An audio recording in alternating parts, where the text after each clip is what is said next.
Hello, hello.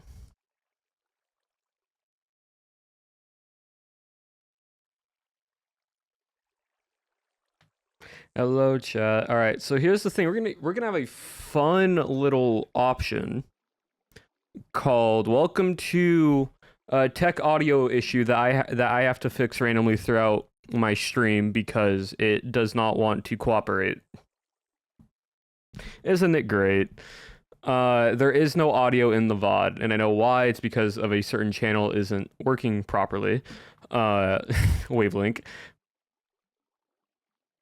So we're gonna have this playing in the background, and we will discuss stuff for the time being as I slowly try to fix this. So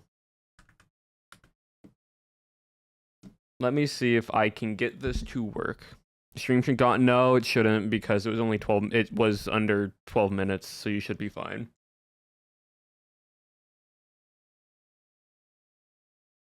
Well, all my stuff gets recorded. I basically take what was from the VOD and I move and I delete out what I need to. I re-export it and then I put it into YouTube for the VOD's channel. I just know people are gonna want to watch this on Twitch, and so I want to fix that for Twitch.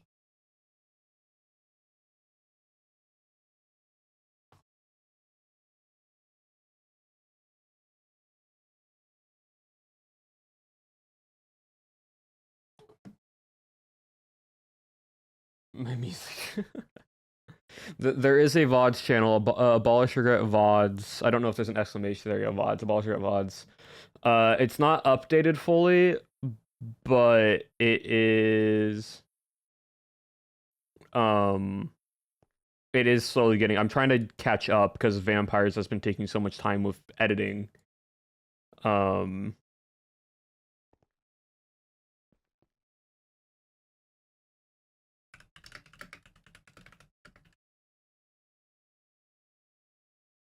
Okay, hold on. Let me. But is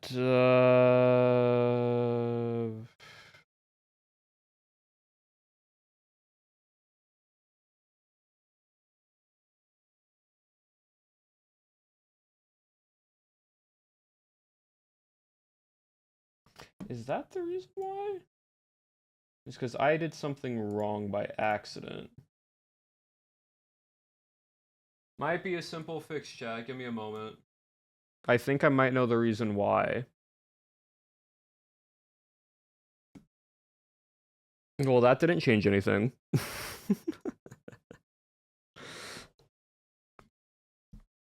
I thought I fixed it, but I didn't. Actually, just made all my audio just turn off.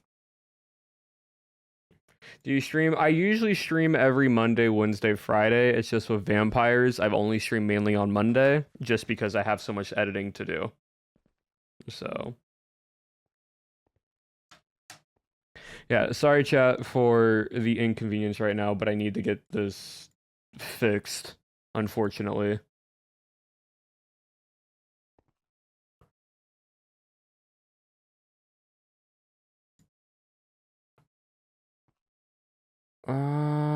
Da, da, da.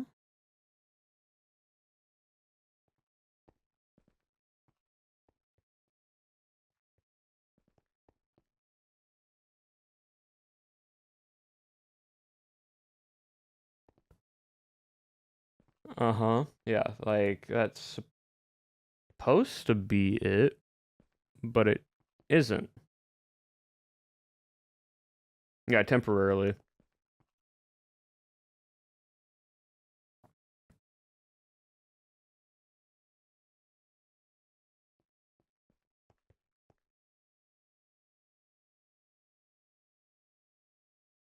Can y'all hear the music right now, by the way?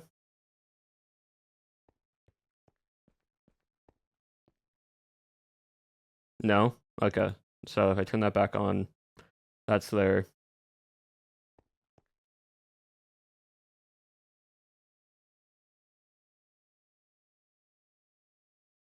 Now y'all can. Okay. Tisk tisk.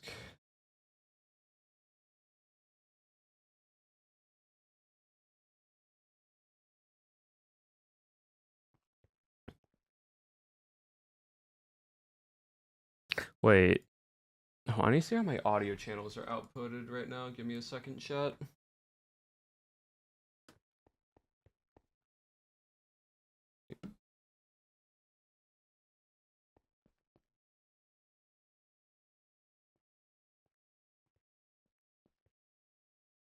Oh, well, that's why then. Okay, hold on.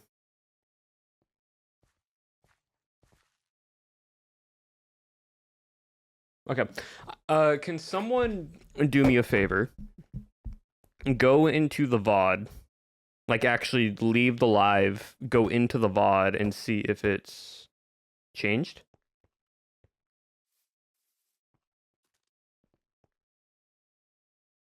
Because I think I might have know what happened. And it's going to be a pain afterwards, but I hopefully it doesn't duplicate its audio.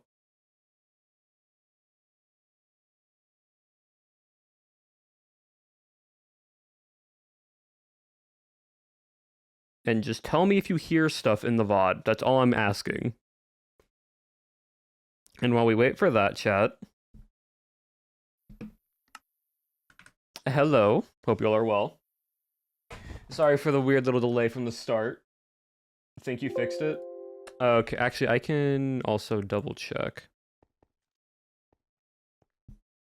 So I have not had lunch yet. I had breakfast, which is just a muffin, but nothing else than that.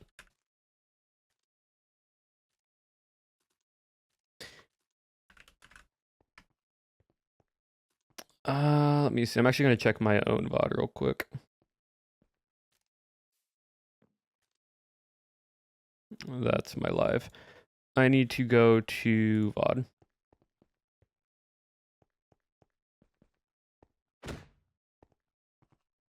Okay, so this actually is the VOD, and you can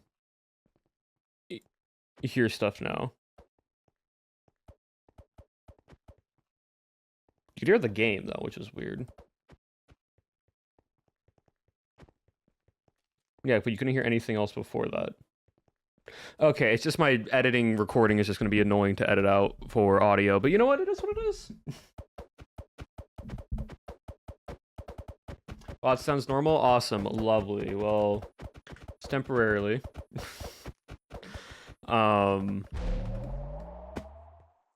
We will hopefully get that fixed. And I'll hopefully fix that after stream to make sure everything is fine. Again, just add that to the list of things to do. But hello, chat. Hello. Hope you all are well. Gotta quickly go through, just real quickly, thank you for all the follows recently. And then also, Vaporous Viper, thank you for the tier 1 sub that you just subbed now. I appreciate that. Renspade, thank you for the 2 months. You decided to stay longer than a month, and I very much appreciate that. And Intari, thank you for the 26 months. Thank you for that. That is well over 2 years now, and very much appreciative. But yeah, chat. I hope you all are well. I hope you all had a wonderful time watching episode 7.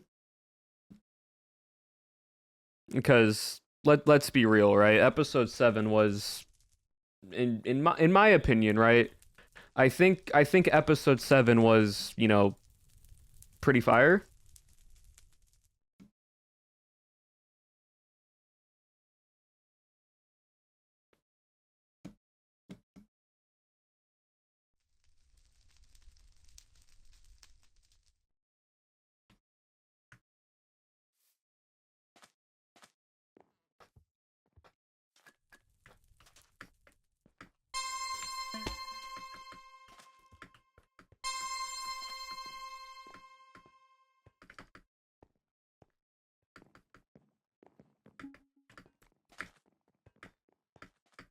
Burn that down to the ashes cold.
See, there are reasons why most of this song have different parts taken out because one, it just did not fit the narrative of the story, but also just there are like words in there that I'm like, I don't need that in there.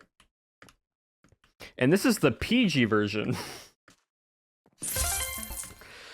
So like realistically, right? In the stem files of this song, there are so the great thing about Epidemic Sound, right, is you can take the stem files, which are the different versions of the song, and have them individually.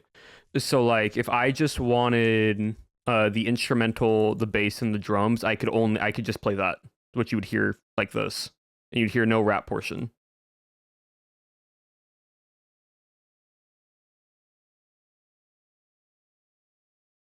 Right, which is great, because if there's parts that I need to take out, you would just strictly hear from it, which is lovely because you can then just like, because like what you would do was be like add this to it.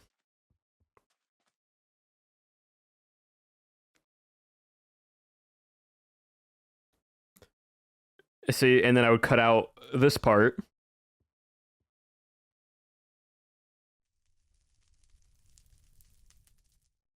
I'm gonna burn that down to the ashes cold.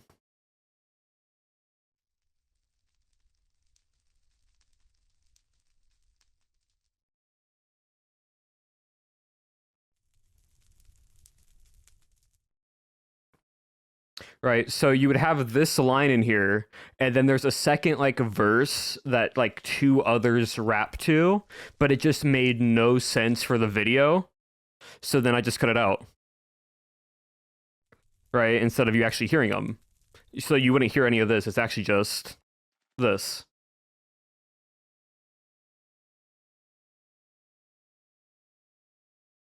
Because then there's another verse here which doesn't make any sense. So again, it's cut out.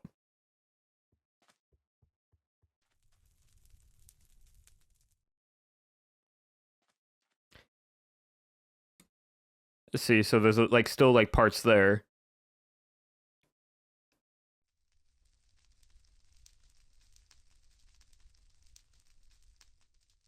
And then I bring it back in.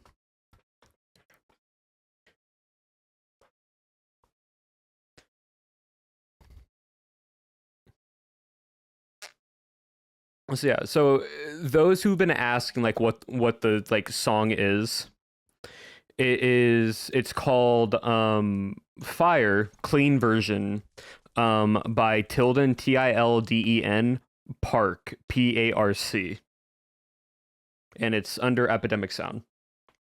But you also probably could find on like Spotify and such. But yeah, so so here's the fun thing about that, chat. Like a little bit behind the scenes. No, Parc, not K.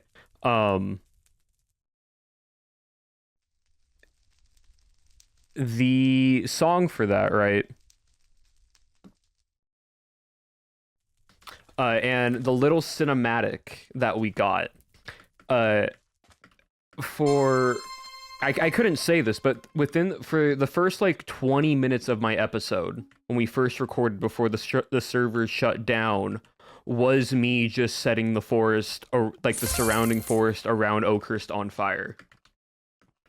So I had that footage on me, and then when the servers crashed, I'm like, I had in my head, you know what? Let me go back to my roots of editing, because for those who don't know, I did professional, like freelance editing work, and I've also was in an internship, so doing like sports montages and other cinematic stuff that I have seen, but also like growing up and watching like Call of Duty, like trick shotting montages and such. I spent that entire week just making that editing portion. So if the servers didn't shut down, right? If the servers never shut down, you wouldn't have much of a cinematic as of that portion of the video.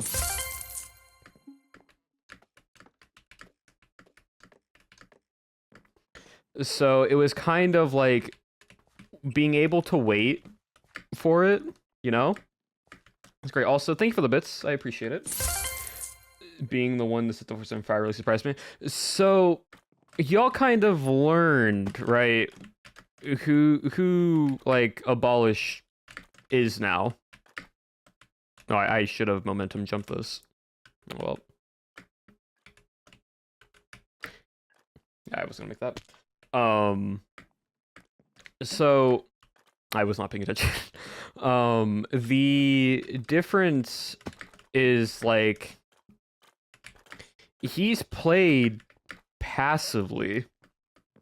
An arsonist? No. He's played passively in this non-aggressional approach for 7 episodes. And it wasn't of him being fearful. It was cause that he knew that not all vampires are bad. There are still good vampires. And so in his mind, he thought, I overjumped that. He's like, I need to wait this out because he's learned that you just can't be. Why did I do that again? He can't just start swinging because he still knows there are vampires that aren't evil or bad, or vampires like kill for a reason sometimes, or if they are just bad. And so his job wasn't to go to Oakhurst to kill any vampires. No, his job was just to go find something. Y'all don't know what that is yet. Y'all don't get to know until I want y'all to know.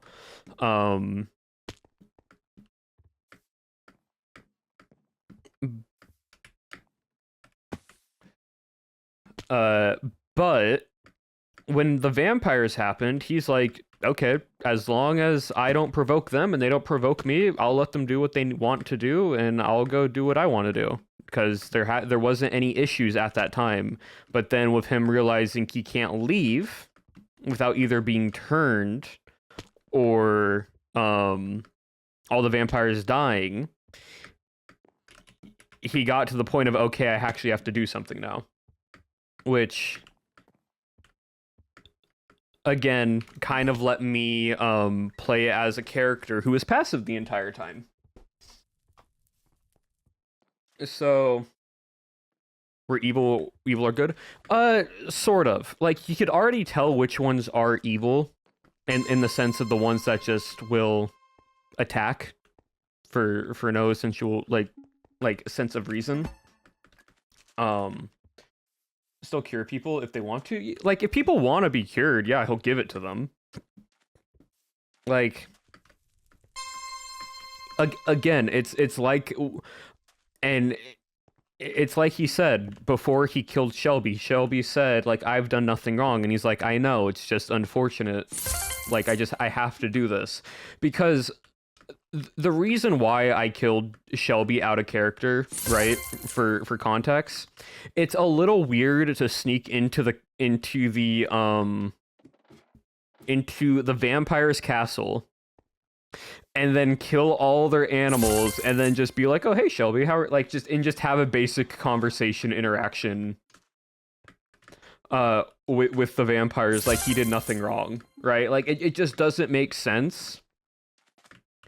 It's very much the wrong place, wrong time, because in my head I think it also gives Shelby motivation to do something more now, which I think is just a good thing just for like content purpose. But like, I find it very funny, right? Because in my head, just imagine like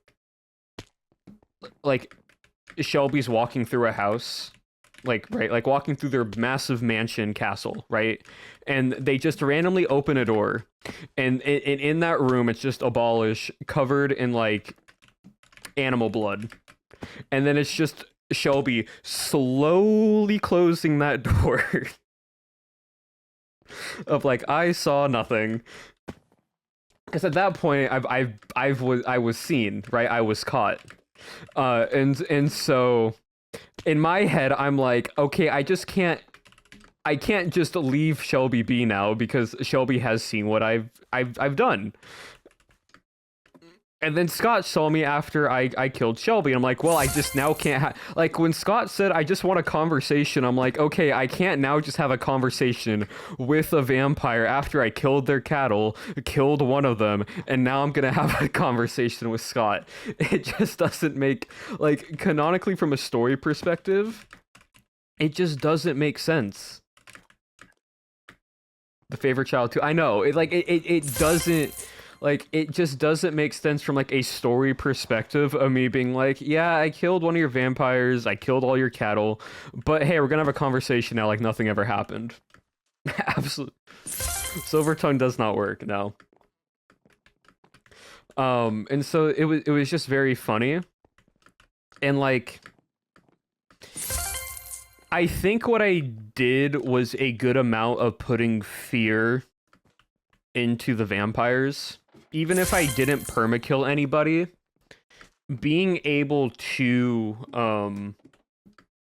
like, the vampires knowing that the humans are to the point now where they will just walk into the castle and just start throwing hands, I think sent a good message. Because I didn't, like... Because I didn't want to really try to permakill any vampires. Literally, like, my whole thing with episode 7 going into this is I just wanted to make their lives more difficult. And I mean by, like, gosh dang it. And I mean in the sense of, like, make it to where now everything around Oakhurst, if you want to get close to the town, is now no shade, no cover. So if you're doing it during the daytime, you better be a bat. Because if not, you're not going to have fun walking around, and also you get weakness now. And then also just trying to kill as many wildlife as possible, because, like, in character, Abolish knows that, like, they need blood to, like, sustain. Out of character, I know it's just a mechanic that they need to keep their powers. So... Episode 7 was just entirely just forcing them... Because, like, realistically, the humans can outlive the vampires in the long game if we play smart. Like, in a sustainable ability... Like, in a sustain type of way... The humans can live longer because we can plant easier food, we can kill all their animals so they don't get any, and they burn through their blood supply way faster than we can burn through our food. So episode 8 could definitely be the finale. Like, it 100% could be the finale. If not the finale, then most likely episode 9. Why'd I jump that way? I didn't know I did jump that way.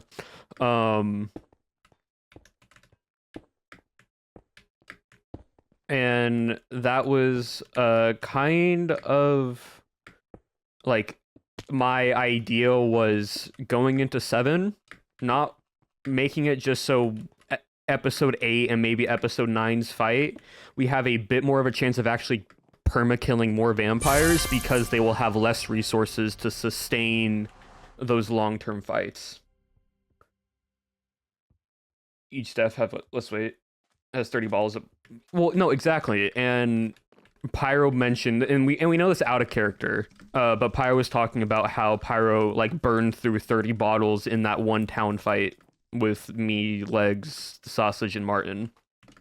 Like, Pyro burned through pretty much all his bottles of blood, and so he then had to get more afterwards. So, like, again, forcing the vampires to do this, because in a fight, vampires burn through blood in different ways. Their hunger, them taking damage, and also just as, like, the blood bar drains over time.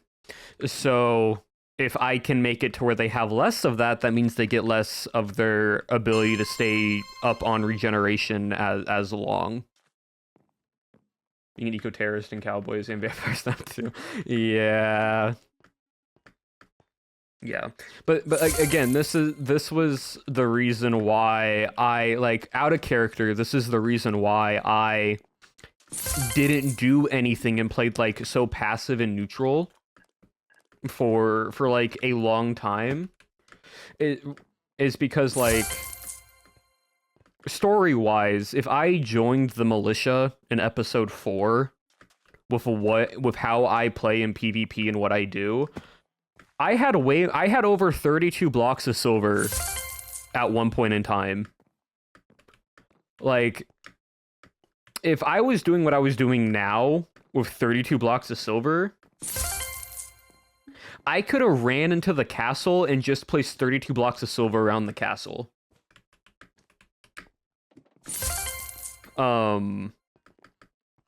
So there's a reason why I didn't play it, because like vampires are supposed to be scary. They're supposed to be like super strong beings, and so like it wouldn't make sense if this one random dude that you don't know his backstory is just like, all right, I'm running into the castle and making your guys' life a nightmare. A little overboard, but that's how I am as a player. I will go overboard because the hiding the books of how many books you had and how much. Yeah, no, and so my character has this valid reasoning to why he does stuff. But now you get to be scary. Exactly. It now gets to like being in the shadows, and this is why like for mostly everybody's POV that I've been able to, that as a human I'm allowed to watch, I have been in the shadows. I have been in the background. Use a word you would Fortnite. Oh, I can. I definitely can. I have enough time. Like, if I holy word someone, those 15 seconds, I can place someone in a cobweb and then like full encase them in like cobblestone and put like a silver block on top. Like, I fully could do that if I wanted to. I have like literally timed myself to seeing if it's possible. But I think I might do that at one point, very casually. Yes, and that's just because of his background. That's just him being like, this is another day at the job. Around them, yeah. Considering the other POVs, I'm glad it did come off as Abolish being more like scary than just like annoying in that regards. Let's go to lo-fi real quickly. Lo-fi.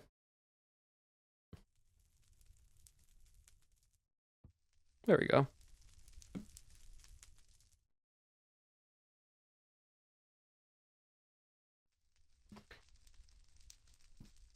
Fellow butlers. So they were butlers of the manor. The maid and the butler are butlers and maids of the manor. They know about the vampire hunter stuff, but they are just maids and butlers. Does the organization have a name? Nope. And that's entirely just it's just known as the organization. Just because if there was a given name in like a story sense, they could trace it back to people and trace it back to different like families and such. Because like here's a little like lore world building with my character, right? The Vaylock family and Thornvale aren't the only two houses under this organization. There are many more families across way far out that work under this organization. It's basically like a big network of like different families working together that like do different things, help out certain ways.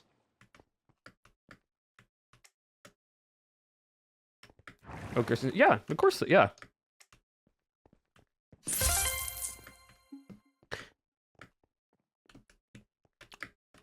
In some way, I mean, you could probably like, if we scripted out our stories and planned it more, we could probably like the characters could probably intertwine each other's like stories into each other more.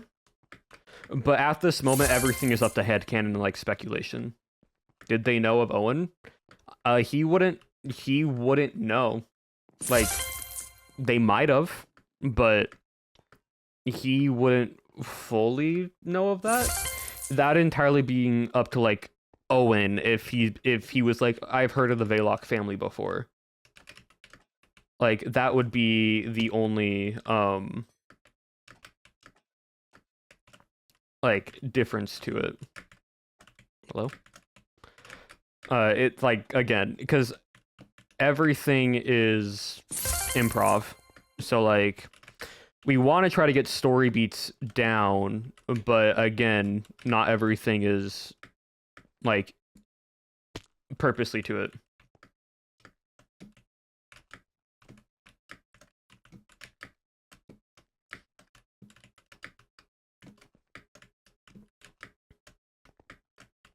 But yes, there's also something that I want to like tell y'all about the earring and ability. Yeah, I that is something I will. But I also want to like just elaborate on this part real quickly. So my little combo trap, right, that I can do on vampires, aka a holy word, putting them in a cobweb, putting silver block down next to them so they can't like hurt me when I kill them while they're trying to escape, right?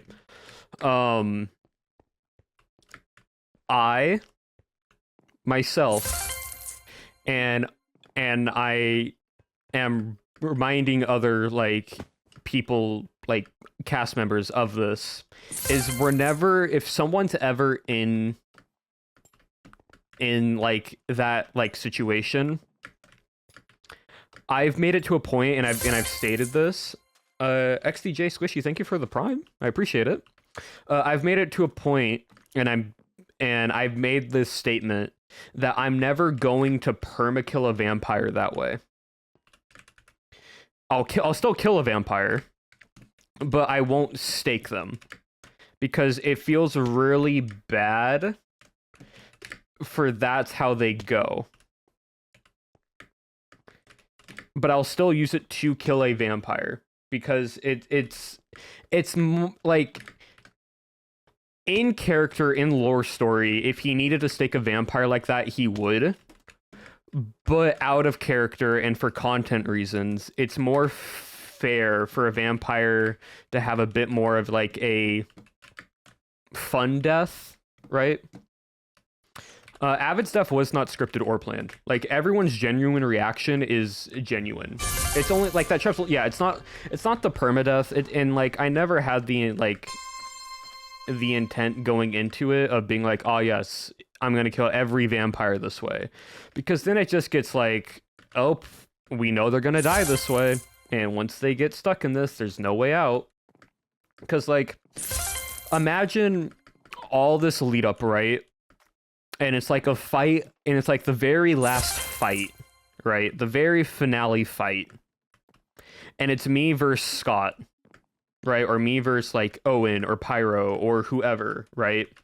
And it just ends with me holy word cobweb, silver block, stab stake, like, with a vampire doing nothing about it, like unable to do anything. It would feel so like anticlimactic.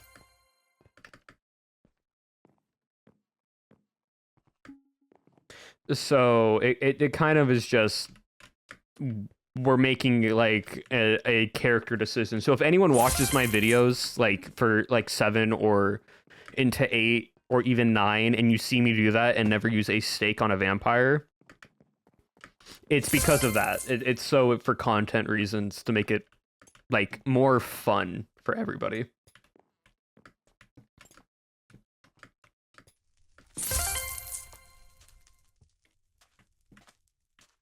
Yeah, nothing's ever scripted. Like with Avid's death especially, we had no idea any of that was happening. Like, when we all were talking down below and we saw that, we all looked at each other and like, that wasn't any of us, because all the humans aren't doing that. So that means a vampire killed a vampire, and we have no idea who it is. And dying is, yeah, no, because like, because like vampires, vampires are this very strong being in narrative, right? And so having a character that makes them bleed in the sense to where they actually felt death and they came back from it and they now feel way weaker than before is scary, both from a player perspective and from a like story perspective, because there's this narrative of like I can now die at any moment by these people. Yes, their abilities don't work on me as much, but I can still die by them now because I am this weak. Who do you think will be the last human? Really depends. Like, I could say myself, because I will just be cautious and I'm not going to do anything stupid. But at the same time, the vampires kind of like, after episode 7, in the back of my head, I kind of have this feeling the vampires, and I just know I made myself a target, to where they could all just focus only on me for like an entire episode, and it would be like I could try to survive it, and I could survive it, but it would be very like difficult, right? And like 7 was the vampires now like under like 7 was my ability to like secretly do stuff and like get away with more things. I don't get to do that as much now, just because of they now know what I can do, and they're going to be very, very cautious of me with what I do.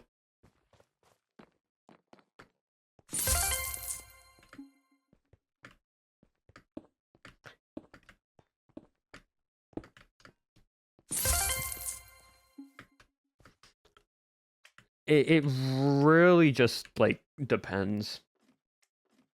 Sudden change to my actions. Well, yeah, it's because like the humans have been fighting an uphill battle this entire time, and it has felt like a very much a desperate attempt of winning, realistically.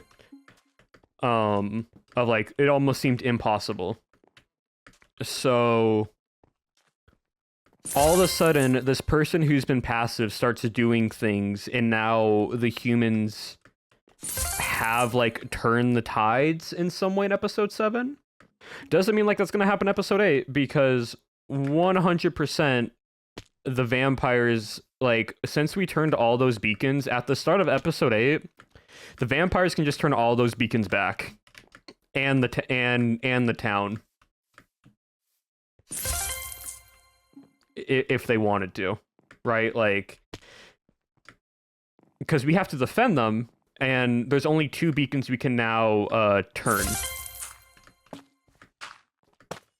which is fine. It's just we just have to basically like get a beacon, turn it as soon as possible, and then once that hour is up, because it's basically like an hour before you can turn the beacon again, go to a beacon and then get that one up so we can at least have 1 beacon up each session. Because we never really know.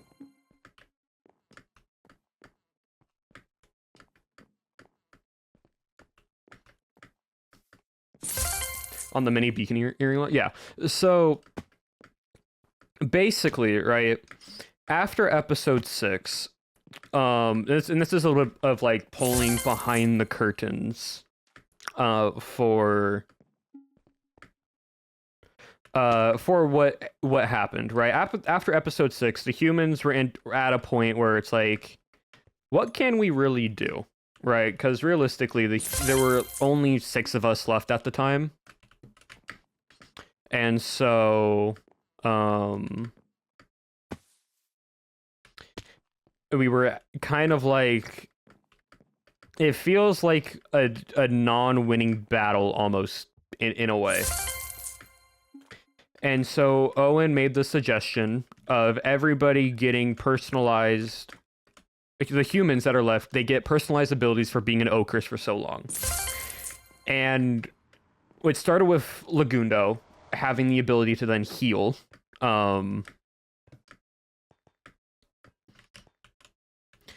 And then afterwards, we kind of had this thought of like, what if every human got something? So Lagundo was the one to do surgery on players, just because episode 6, genuinely, if Legs didn't have that ability to heal, the fight at Oakhurst of them setting everything on fire, the walls, Legs would have died, Martin would have died, Sausage would have died, Pearl would have died. Like, that fight at Oakhurst would have probably been the last fight. And it would have just been me left. Just because of how many hearts it is compared to, like, everybody else. Right? Yeah, Martin and Ren have abilities. We don't know what they are. Sausage also had an ability. Don't know what it was. But everyone got the chance to be like, hey, what is something you want to like have personalized to yourself? And it can be pretty much anything that's at least somewhat balanced, right? Somewhat balanced to it. And so in my head, I went through every ability that I already had, and I realized I have enough offensive abilities right now. I have Shoulder Barge, I have Lantern Thrash, I have Iron, like Silver to protect me. I have Holy Word to stun. And so in my head, I'm like, okay, I want to be able to have an ability that could possibly allow me to keep up, not to the same extent, but keep up with the vampire's regeneration.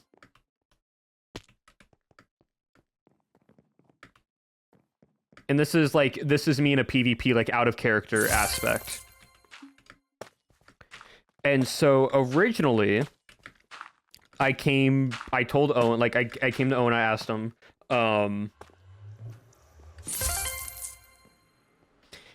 I have an ability that gives me regeneration and saturation for X amount of time? And he said, okay, I'll work into figuring it out and like figure out something in that regards.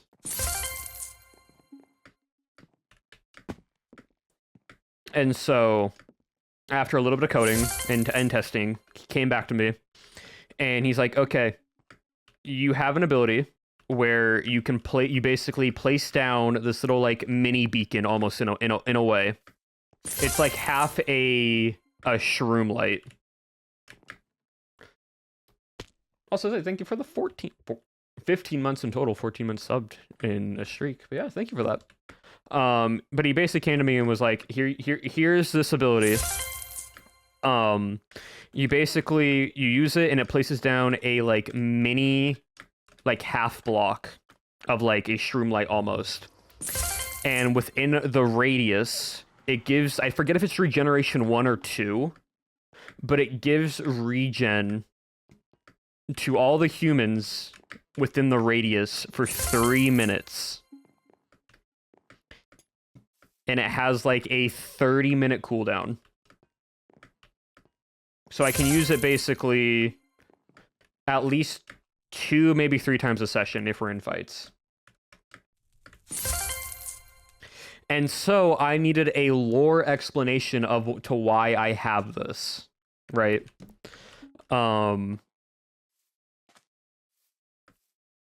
And so in my head, I'm like, I've been working around the beacon for so long that my silver earring, my silver cross earring that I wear, almost has like attuned to the beacon's abilities. And now I'm able to do like a mini version of the beacon.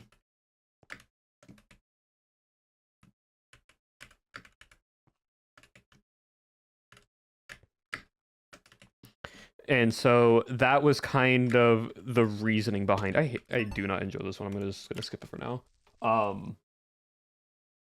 Yeah, that's basically why he got this like ability into the cure. Not really tricking. There are like some story plots, like some like story points that I do have in my head that I want to try to like do. I won't say what, just in case it does happen. But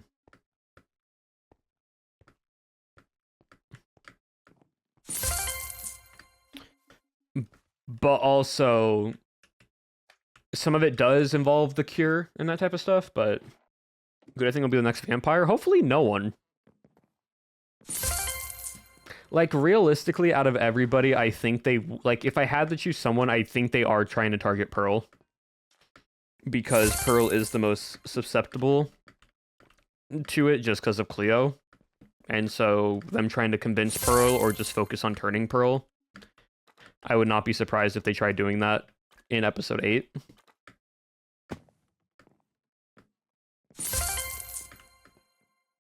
I can't lie. So the level 3 skin, for everyone's context, I joked and showed my level 3 skin. What y'all are seeing isn't the full detail of like the actual skin. It is just this outfit that I'm wearing, but just with white hair, red eyes, and pale skin. But there's actually like texture and like shading to the hair and everything.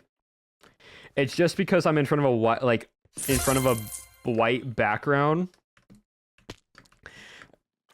that you don't really see the shading, and also because it was taken through like a screenshot of a monitor and not the actual image itself.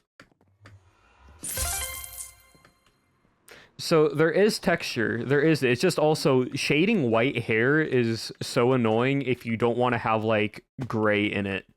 Like the shading's very light.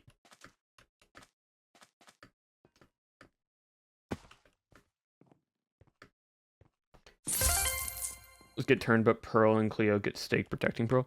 If the vampire, I don't know, because the thing with Pearl is like they have to attack Pearl to turn Pearl. And unless they have their toggle on to actually turn, Cleo doesn't want Pearl dead. So, like, it's kind of the difference there. Where is that posted? On Twitter somewhere. I remember I saw someone post something on it. Light pinks, blues, soft yellows, maybe. I mean, yeah, I did, like, creams, like off-white, bone texture, very light gray for like the texturing and shading of the hair.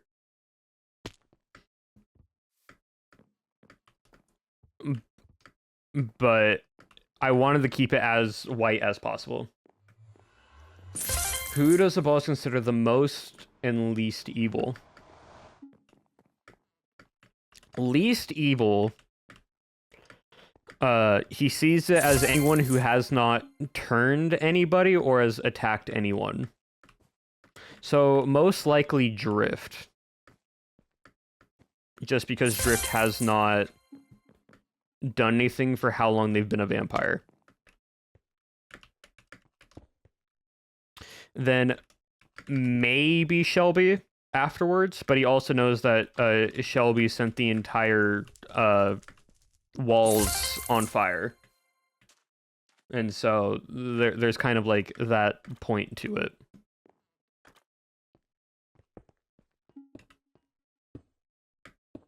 Well, he doesn't know Shelby turned Avid.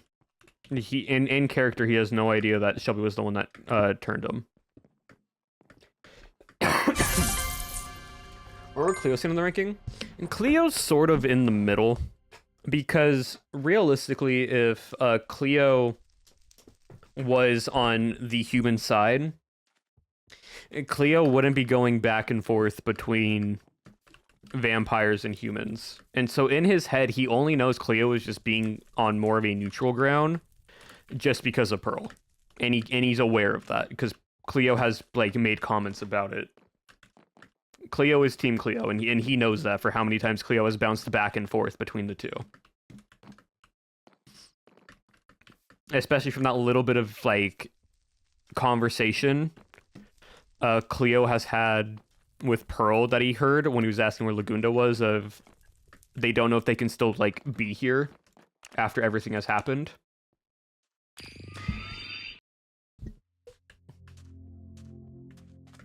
So it's more of, like, in the middle with how he sees it.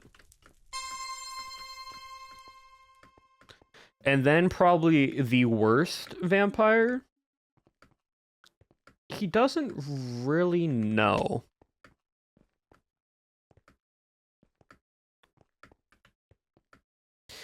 Like, in his head, a lot of the vampires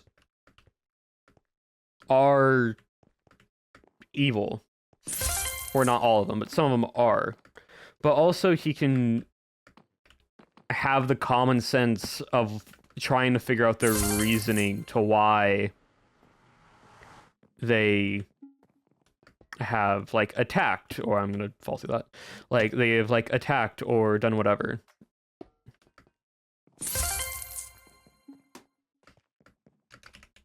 So here, who turned Cleo, by the way? No. I know out of character it was Pyro, but I don't know that in character precisely. Like, we really don't know who gets turned unless we're told.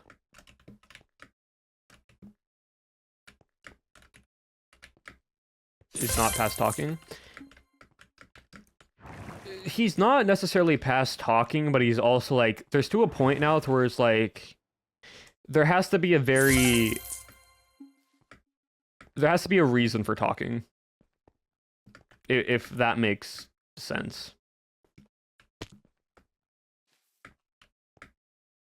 In Scott's backstories, doesn't know Owen, he doesn't know anyone's backstory, really. The only person he has a rough understanding of who his backstory was Pyro. And it's not even Pyro's full backstory. It was just that he came here writing a paper about college stuff.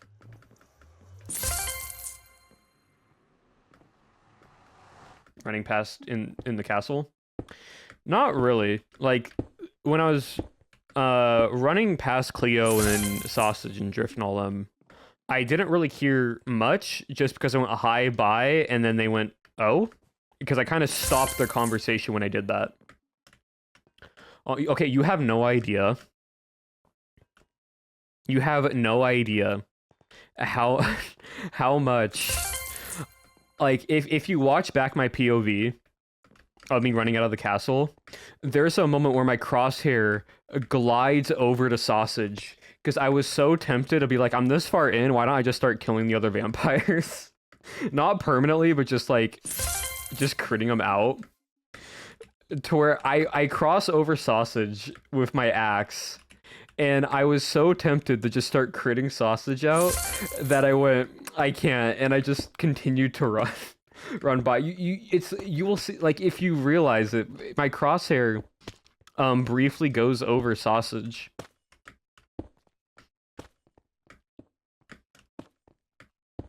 But again, I just, like, Sausage just got turned. In my head, I'm like, Sausage just got turned. I don't want to just kill him right away. That would just feel really bad. There's also a moment, this is another thing that I almost did, that I didn't do. When Owen was a bat, and was like, a moment please, does anyone want to take credit for Avid? My crosshair was over that bat. In my head, I literally was contemplating hot swapping to my crossbow and just firing a shot at Owen.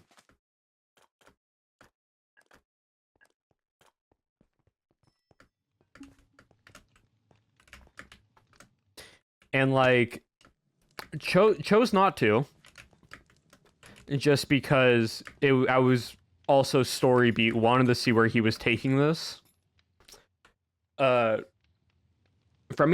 hopefully I'm not butchering that, but thank you for the tier 1 sub, I appreciate it.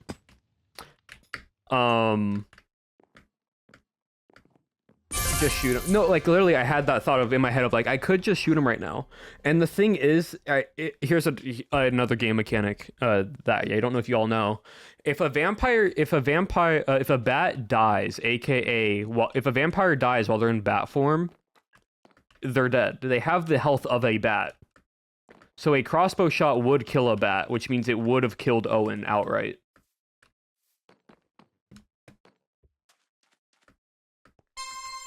Bats are weak. They have the health of a bat, and it's coded where if a bat dies, the vampire dies. So I could have just looked at him, fired the shot, been like, okay, we're done here, and then just continued on with what we were talking about beforehand. But again, chose not to because of story beat.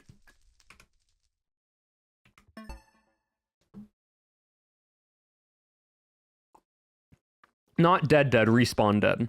So they would just go back to level 1.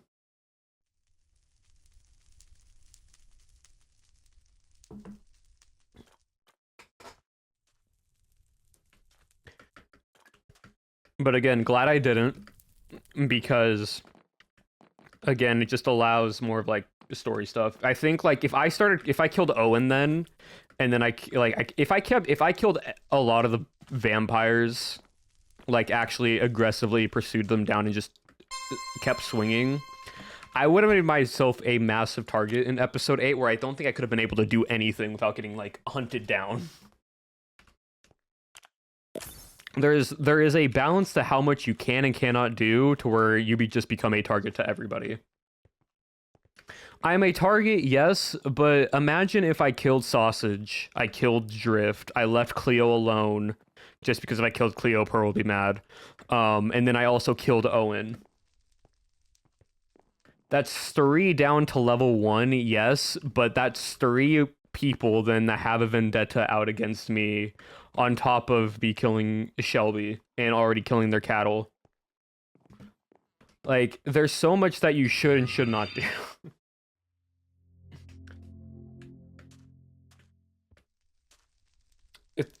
If let's say one of the townspeople gets turned into a vampire, would abolish refrain from killing them, like, again, there is a thing in his moral compass to where he won't just outright swing. It's the same reason of when he just, like, he knew Owen could do nothing to him when he stood on top of the silver, so he just had a conversation with him. He's not this, like, bloodthirsty individual. Hold on, I have to cough real quick. Like, he's not this bloodthirsty individual where it's like, vampire, dead on sight. Like, he had a conversation with Owen. He stood on a silver block, turned to watch Lagundo, Martin, and Sausage fight, and just went back to having the conversation with Owen.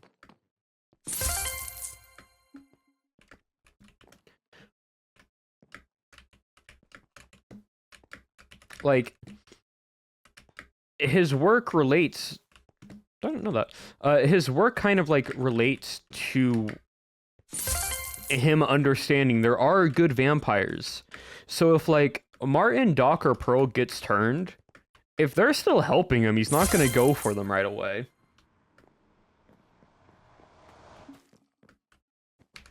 Was the freak out about... Well, what was the freak out with episode 2? So, basically, it was kind of just it was a bit of a fool y'all, in a way. Of, like, he didn't know, if anyone was listening around him when he was in the crypt. When he finds the book, the book about a holy word that mentions of, like, freezing a vampire, right? So he both to fool the audience, to keep y'all in the dark, but then also to make sure no one else heard him, he acted and pretending to be scared and like riled up about there being vampires in Oakhurst.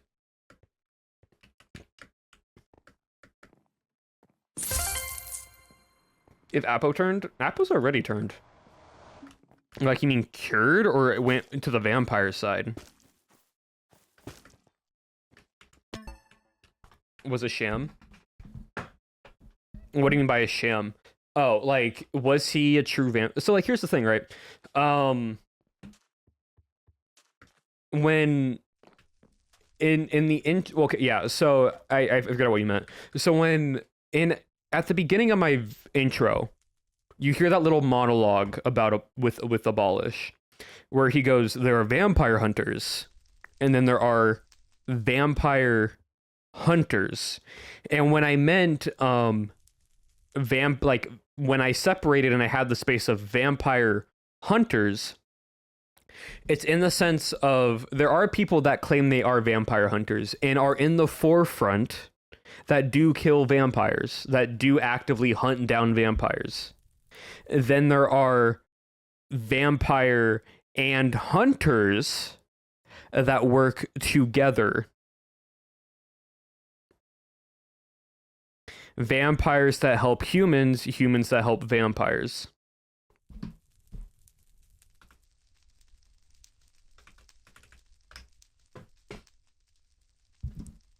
I'll break a little bit just because there's an ad coming on.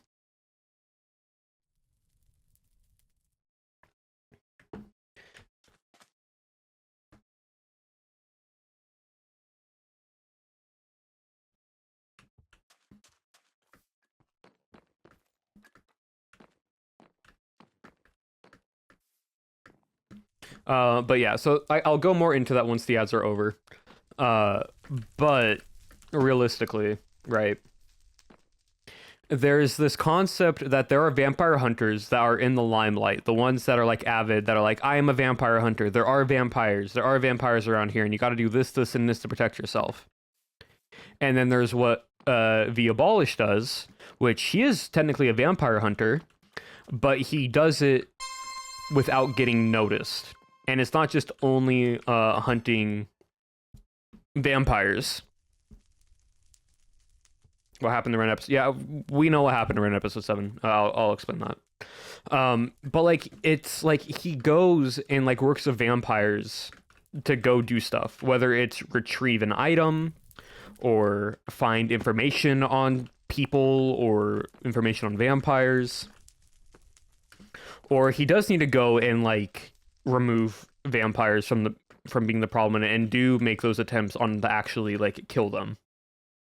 But he does it without stating he's there. He's very much this assassin-like character who has done this for quite some time and has gotten to the point of don't get caught and make yourself look like you are not a threat. And if you need to act kind to vampires, do so, because you can. Towards any of the town vampires. Exactly. Now y'all are getting it. Yeah, no, so Ren being out in the woods is because Ren, at the same time of Vampires releasing this week, was also Hermitcraft. And Hermitcraft episode 1, which is massive for all the hermits for Hermitcraft season 7, right? So he needed to make sure that he got his episode done with the recording stuff they needed to do in the editing. And so he basically was like, hey, I'm sorry, I have to go finish up Hermitcraft stuff. Which like Owen and Appo understand Hermitcraft is like all the hermits like main priority. Hermitcraft season 7. Or not 7, 11. Sorry, we're talking about episode 7. But Hermitcraft season 11, yeah. So that was kind of why Ren went quote unquote missing. Canonically, we're just saying he got lost in the woods. He just ran into the woods for some reason. Not much. We're just answering a few questions.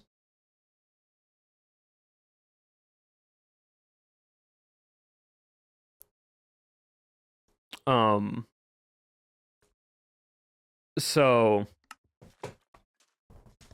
he does have a horrible sense of direction. Yeah. So basically, that's kind of how we're saying Ren is. So I'll say this now, just so no one's like, "Why is he there?" for confusion. We're going to have Ren basically be somewhere in the like Pale Oak Dark Woods forest while we were running, and he's also we're gonna like bump into him when he's there.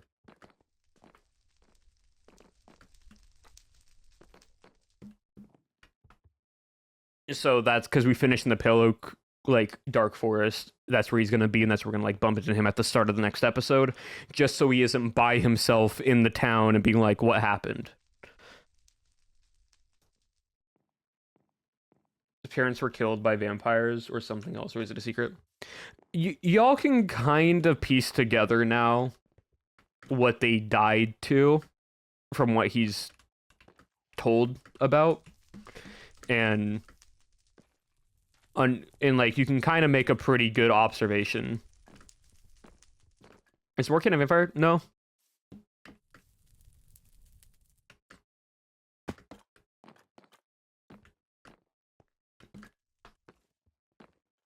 Morkant isn't a vampire. I know people like speculate it and they can hit headcanon if they want it.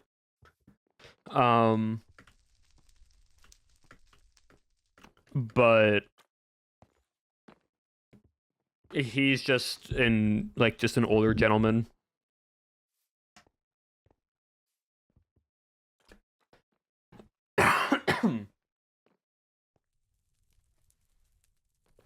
Oh, leftover interview? Nice.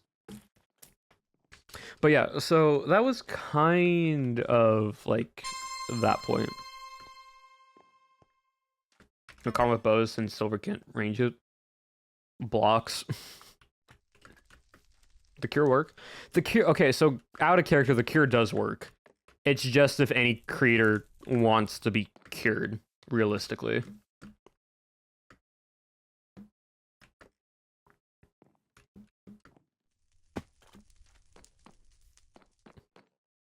Does it kill? The cure, okay, so like the cure, if it's non-willingly, can kill. If it's willingly, doesn't kill.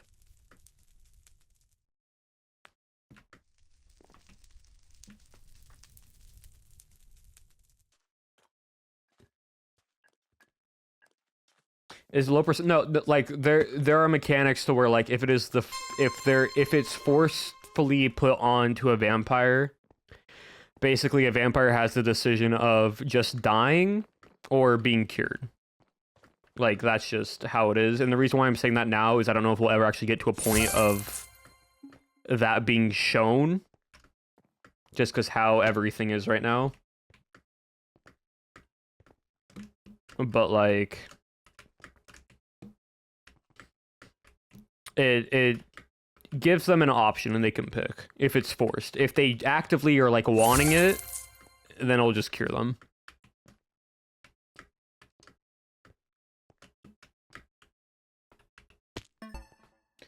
Were V-Barnes' parents part of the same organization and then got killed by bad vampires, and that's why Ball has gotten the same? The Carrie's family was like...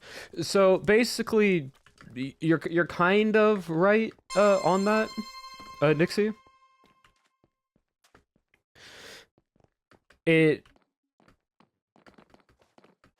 His parents were part of that organization. The Vaylock family is part of that organization. So they died. He was still alive. And so when he would have gotten older, his parents would have shown him what they like, who they were. This is just a bit more like lore stuff because I won't be able to explain this in character. Because why do I need to explain his like childhood growing up to people?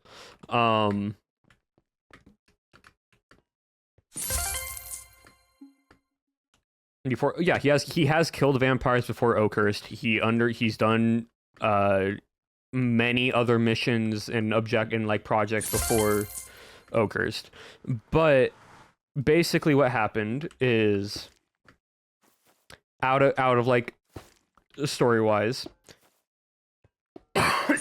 parents die, gets put into an orphanage by a church.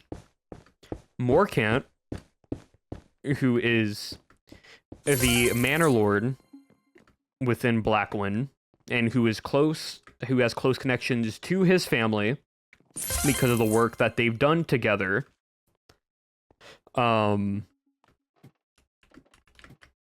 Has this like sort of conclusion of, as a friend to his mother and father, he will raise young Abolish and teach him what his parents had done.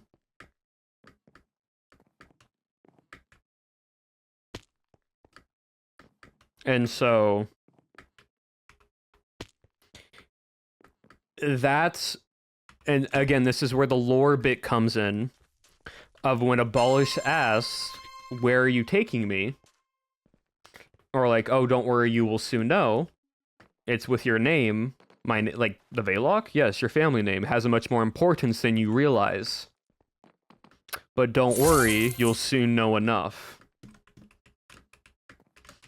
Because that is the moment where he enters into the library and like training area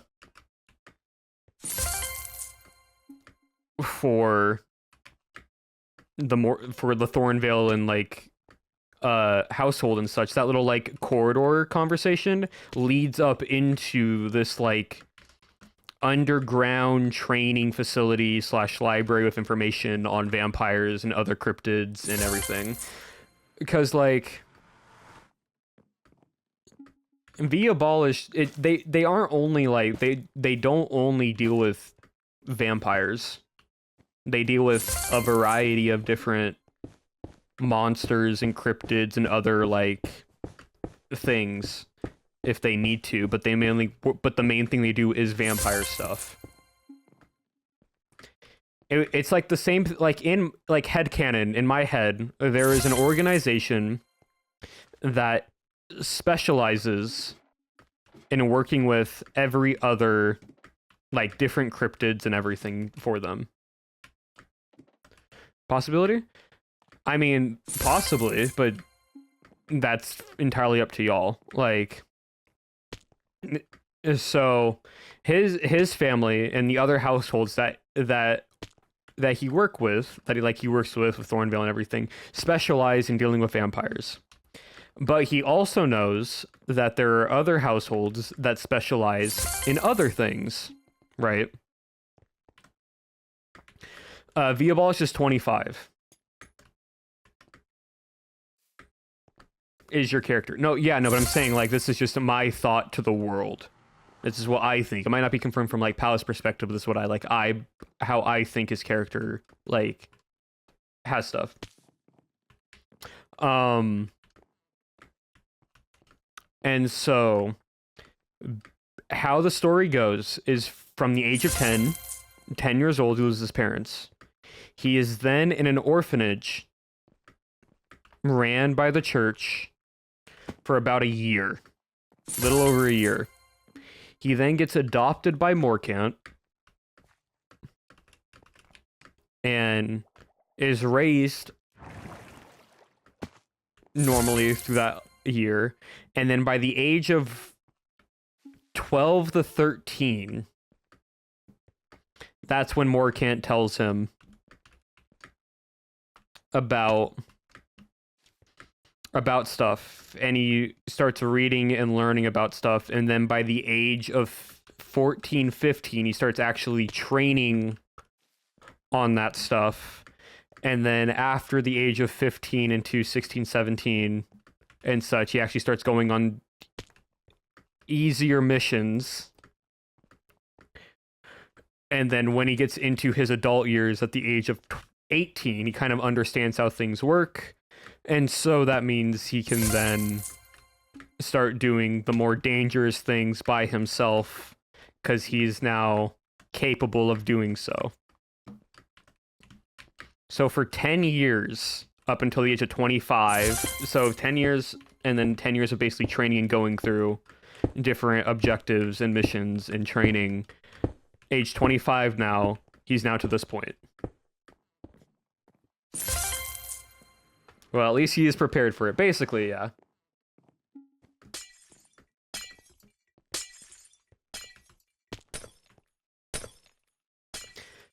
Like, there are different, like when I make my characters, I take a lot of inspiration from like anime. So like as you saw there, Hellsing is one of them, but there's a few other anime that like I've watched and that I've seen that like my character kind of like are like bases off of. And so he isn't Hellsing, but there are elements of Hellsing that like you can look at and see.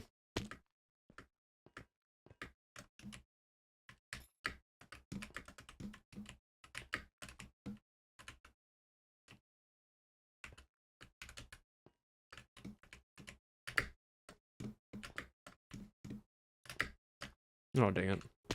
I'm already over anyways. Well, yeah, I've listed a lot of anime that I've watched before.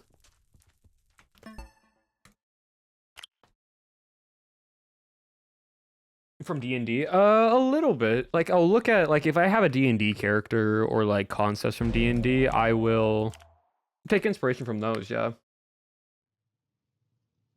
Random fun fact about the Abolish. Yeah.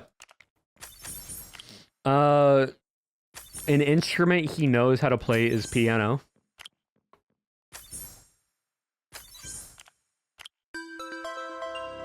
So there's that.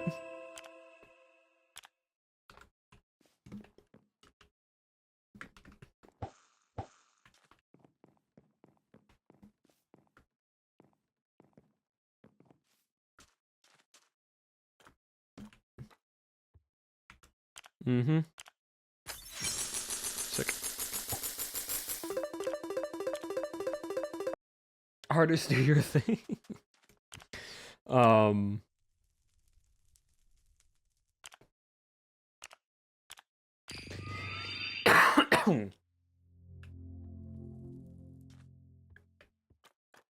Maybe I know any other questions that I haven't like answered yet, or anyone have for like vampires or my character specifically, or anything like that I could maybe answer.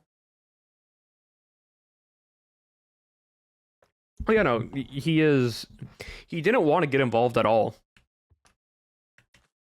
V Abolish genuinely, like, he wanted to just grab what he needed and then dip and leave.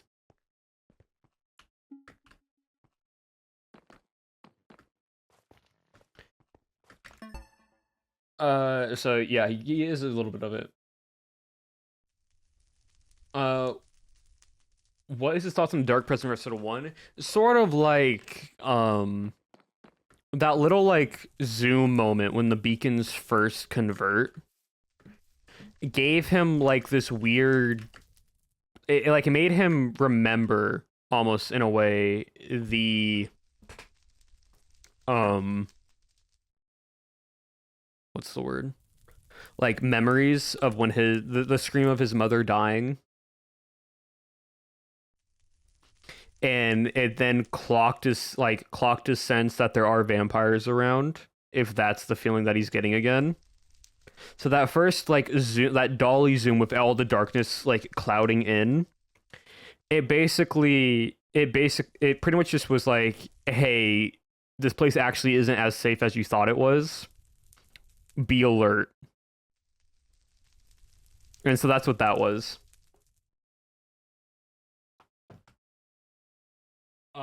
Is there anyone on the server who V-Ball especially dislikes? Not really, no. Like, he does, like, in the nicest way possible, he does not care for anybody or dislikes anybody on the server. Like, he's entirely there just to do what he needs to do and then go.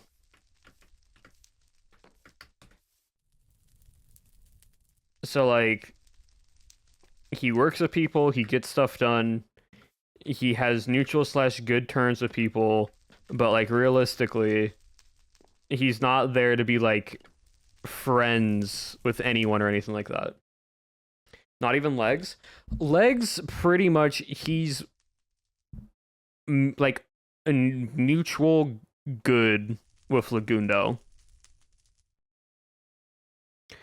And that's strictly just because of how Legs acted during the entirety up until this point of, hey, vampires aren't as evil as we think. We can actually be, like, they're okay. So,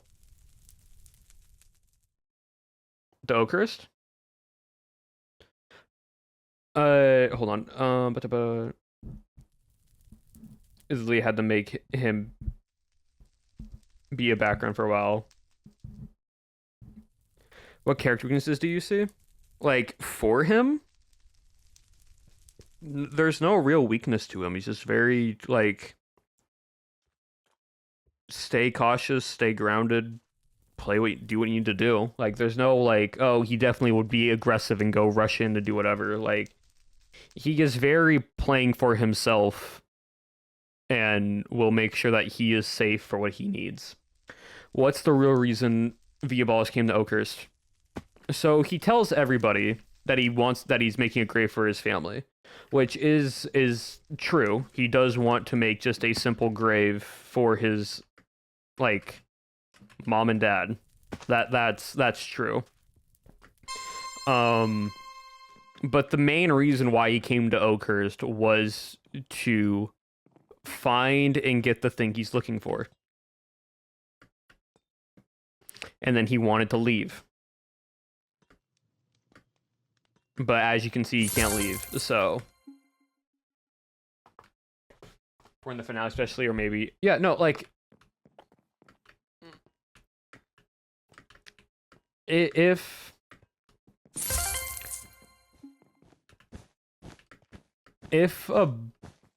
we get to the finale, you will know what he is looking for by the end of the finale. You will have your answers.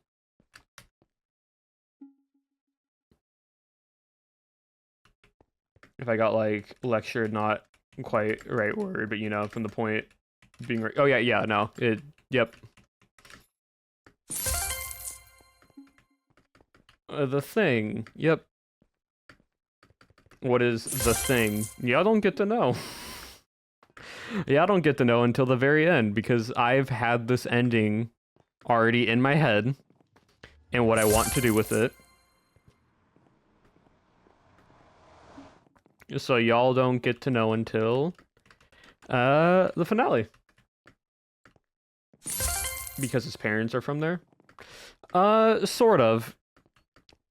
He kind of read up on Oakhurst, saw that there was stuff that was needed from there, understood that his family came from there, and was like, I can kill two birds with one stone if I do this. So that was kind of his reasoning.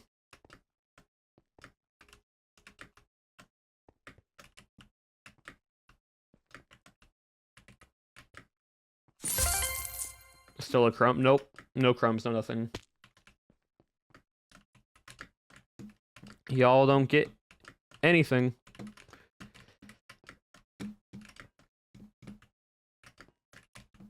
Kind of. No, he has hop. Okay, so the one thing I don't think y'all, like, realize is,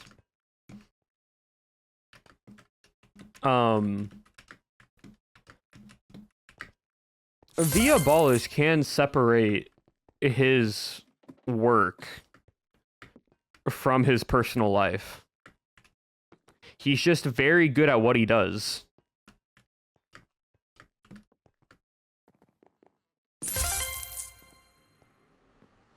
Like, he has hobbies. Like, he still trains, and he enjoys training to make sure he's always, like, hone in and key to what he does. And he enjoys training. But, like I said, he can being a butler, got it. He's not a butler. But like I said, he can play the piano. He has other hobbies that are outside of what his work is, because it's not like he goes on mission after mission after mission. He just does things he needs to do, and then is just good with it. I'm gonna hate these.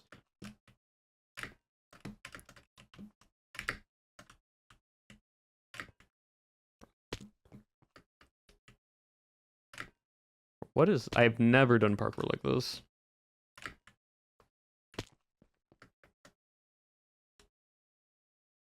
Due to him, yeah, well, being at work 24/7. Exactly.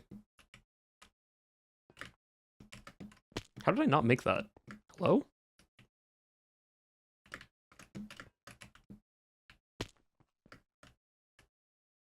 What other hobbies does he have? Like, more than, like... I'm making that jump. That's just not right, game. Besides piano, and then he continuously does his training. He enjoys reading. He enjoys, like, coming up with, like, ideas and, like, testing things.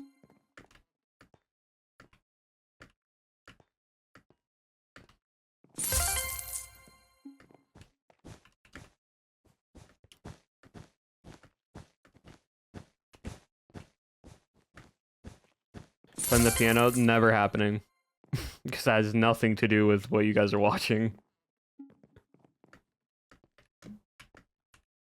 No, he has, like, he has friends. I don't know, like, I don't know what's with everyone in this fandom, but y'all, like, take a person or a character and then just make their lives way sadder than what they are.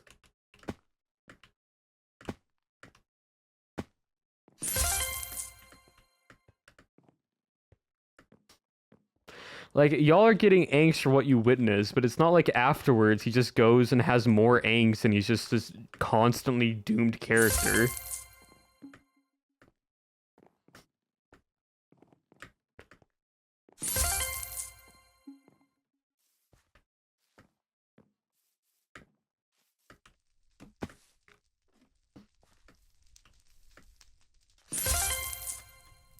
Like... It's not just my character also. Like, I've seen y'all do it. Like, I'll scroll through Tumblr and I'll see y'all like talk about other vampire characters. And they'll be like, "Oh yes, but what if Owen had XYZ because this actually is a metaphor for this, and he's actually really, like, tied to this thing that makes it way sadder. And then what if Scott's character actually had to go through all of this tragic backstory?" Like, let the people have yes, they can be sad, but, like, it's not like they're getting bullied by the world 24/7 every day.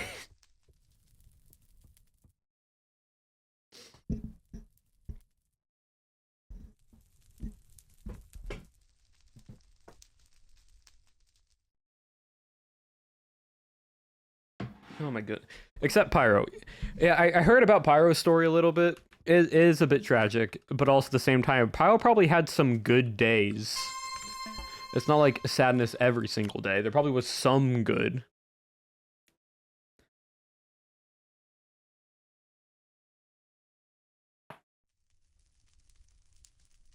Like, you have to also think about it as actual characters in a real world perspective. Like, yes, life could suck for them, but there are still some moments when they have joy. Like, I remember Pyro in Discord, and I was talking to him in Discord of how, like, Pyro enjoyed, like, writing his paper in like thesis about stuff. Like, he enjoyed doing that. So, like, he finds pride and, like, enjoyment. So, like, there are still, like, things that he can and like the characters can like and, like, are happy to do.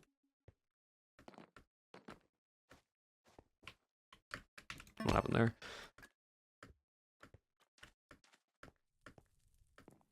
About his eggs, if they have to taste a good before, no dark shadows. It's very stale when something gets sad because it's just another. Exactly. That's why I'm like, these characters should still have some good in them. Again, like, take Shelby's character for example, or even like Scott's character for example, right? Both characters were having a great time as vampires, and nothing went wrong. In that same episode, Scott witnessed Avid, who was very like clingy to Scott, die, or like learned about it, and then Shelby felt death for the first time, or second time. Like Shelby felt death for like second time, like first or second time. I forget if Shelby already died once or not. So like having these moments of them having joy adds to the angst and sadness, because you realize these characters were just happy at some points. She was burnt alive by Martin, yeah. So yeah, but that's the thing. Shelby, that happened, and then was okay now, and was like tier 3 for the longest of time, almighty and powerful, and then died again. So like characters having these moments of happiness is what is needed, that makes things that happen to them so like impactful and sad. Or what was before? There most likely will be a break in between recording, like as we normally do. Just depends on where and what's happening. We're talking about? Yeah, no, it's all good. I just do parkour because it's the easiest thing for me to do while just vibing and talking to chat.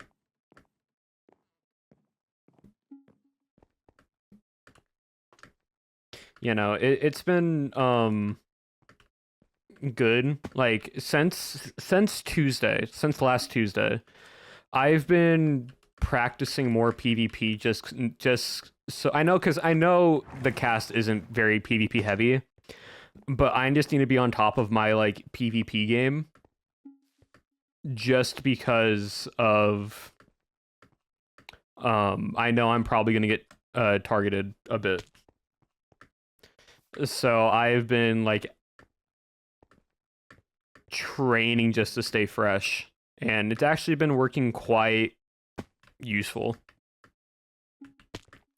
I don't win every fight, but it's my aim has gotten better. My hot swapping to my keybinds has improved, which is great for me.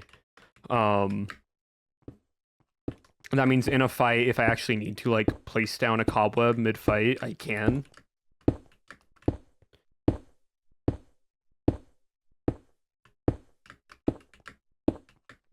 So I realized I was not even in start mode. Until the vampires into him? No.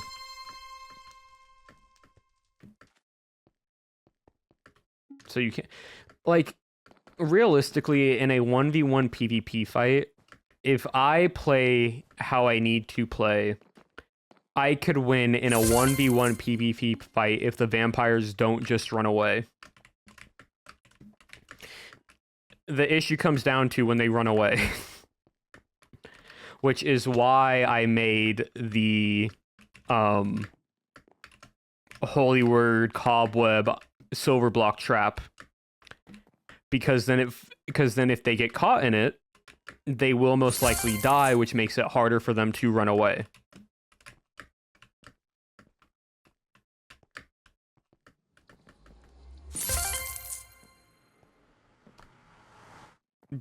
Yeah, he was bragging that has been in danger until episode 7, where... Oh, you know, it's crazy. Owen got saved in episode 7 after I shoulder barged into him, because me and him both accidentally ran into the berry bushes, and the berry bush caught my hit, so I couldn't crit him with my silver axe. So I didn't do a crit hit on him with my axe.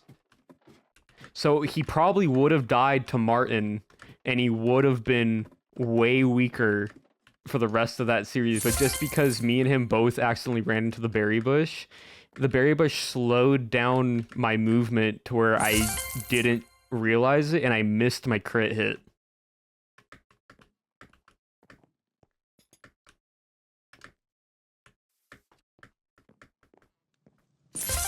And Avid probably wouldn't have died as easy because Owen would have been weaker. Yeah. Crazy how things like that happen. Again, all improv. All improv.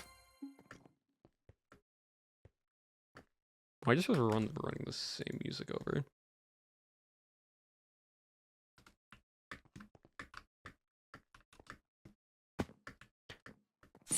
Yeah, Owen told me that canonically I knocked out one of his teeth with my shoulder barge. Shoulder barge is a great ability because you can't run once you get hit by it.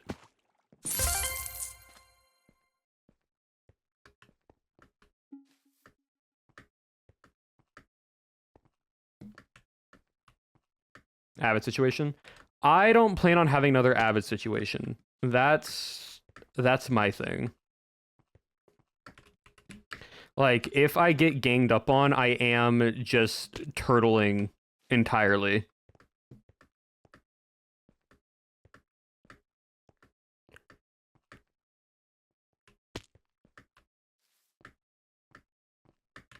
It's just a jump scare as well. Yeah, the other thing is, I thought I hit Scott with my shoulder barge.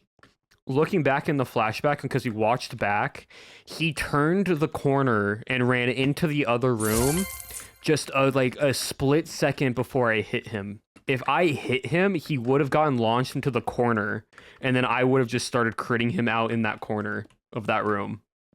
Like, it was a split second, like, difference, which is crazy close.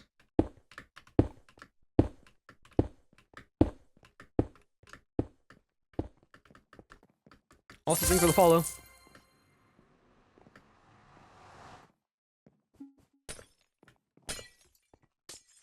Do you know Townsfolk received you as a little mumbling man? No. The other thing I need to do is adjust my mic once Vampires is over. Because for some reason, my microphone makes me sound way more monotone and, like, neutral sounding than how I sound IRL.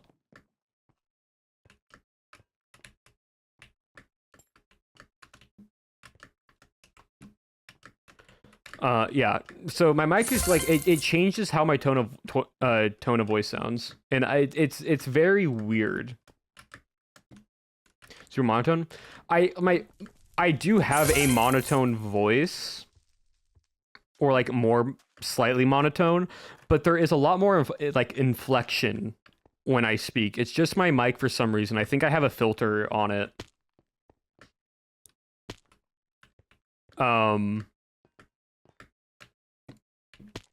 That is like compressing my highs and lows to where everything is just sounding neutral.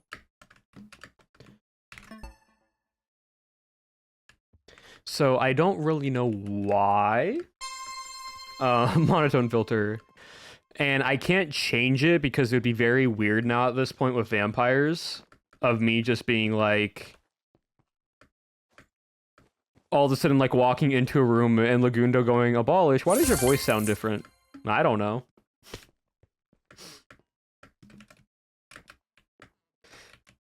And yeah, the monotone like feeling like fits to Abolish's character. So like it did work very well for his just being done with stuff.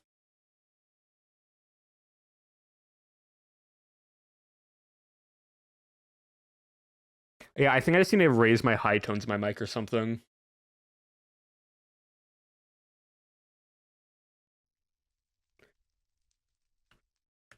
More active?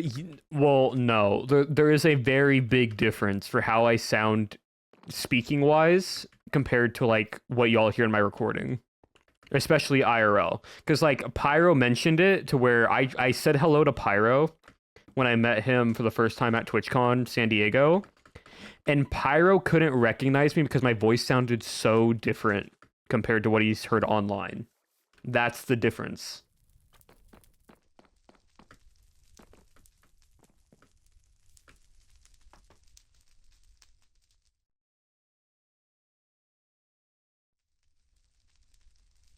My streaming voice. No, exactly, and that's like that's the hard part.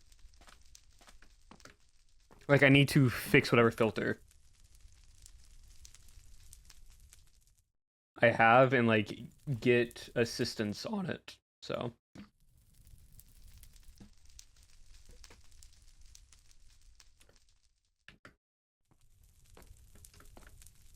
that's kind of the whole point to it.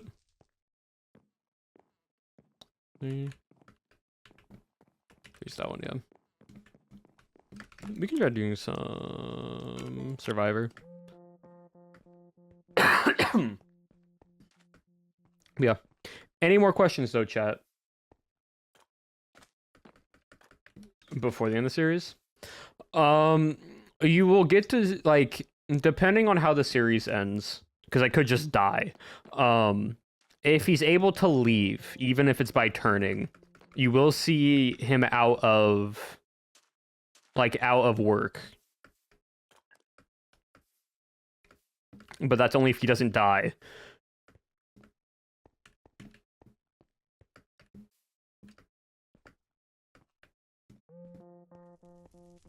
Like the church? No.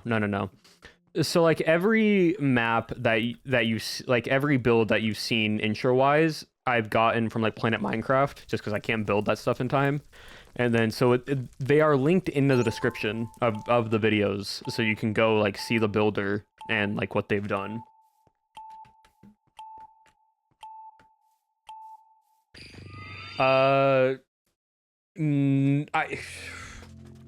It would have to be where if vampires can't kill me, especially if unless it was some organized plan trap.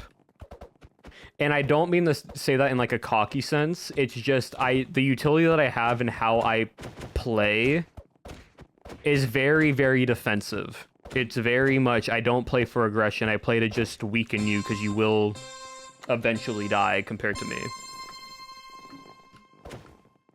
Oh. No.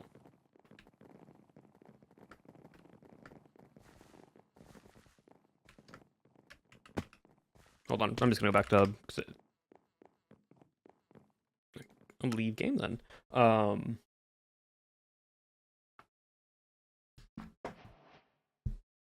How strong? But yeah, it's like I'm not trying to sound cocky with the vampires being like, oh yeah, they can never kill me, because they definitely could kill me if I'm caught not like prepared or something happens.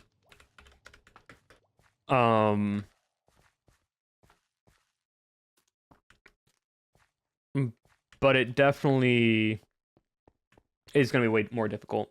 Vampires are afraid of 1v1. Scott could have in the case, but didn't because he was alone. Yeah, like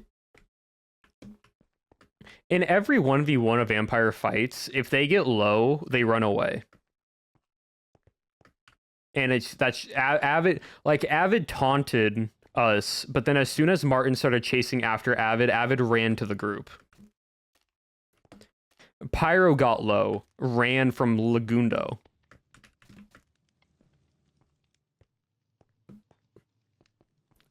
I chased after Scott because Scott didn't want to deal in a 1v1 with me because Scott knows what I can do. Like, vampires don't want to do an active 1v1, especially if the person knows what they're doing in a fight. And that's just supposed to be playing as the character in the game, just like playing the game. How strong is the boss's commitment to turning? If he has to give an ultimatum, would the stakes have to be death? To agree.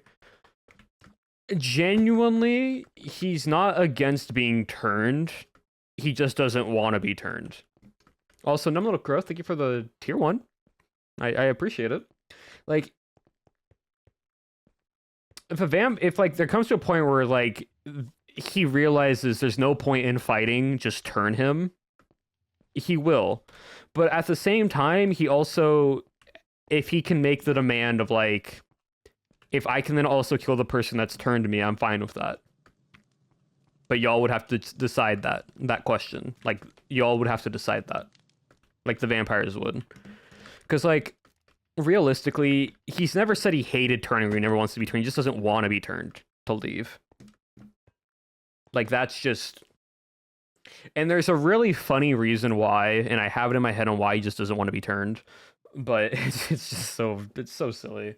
Because like it would be such a funny thing if I say why he doesn't want to be turned. But yeah. Would you prefer end, death, vampire? Like, realistically, if he can leave alive as a human, that's ideal. I don't want this character to die. I would prefer if he does get turned. So that's just how I'm. If it needs to be away, I prefer you get turned rather than death. But ultimately, I'd rather him be a human and leave. Want a cure? Yes. 100% he would want a cure if he gets turned. Because then he can leave. Like, genuinely, I kid you not, if the vampires ever make the... Like, if the vampires give Abolish a very good reason that they can turn him, he can kill one of them, and then he can get cured right after. He would allow that to happen just so he can walk out of Oakhurst.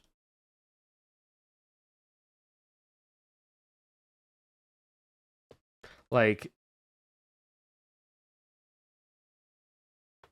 that, like if there is a moment where like Abolish is like getting ready to fight the vampires with the group, and the vampires make a valid like argument to give Abolish reason to get turned, and then he can be cured after, he will take it just to leave. Because again, he has no actual ties to Oakhurst, and he doesn't fully care about the others. He is selfish because he just needs to get what he needs to do and leave. As an end result, that makes exactly.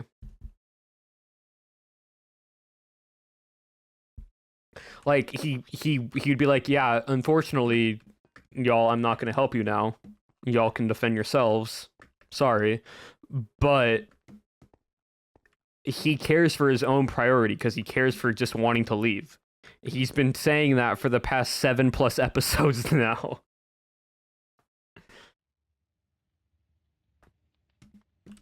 Yeah, and also you can never be turned again. Like that is why. So let's see what else. Fun facts, not really.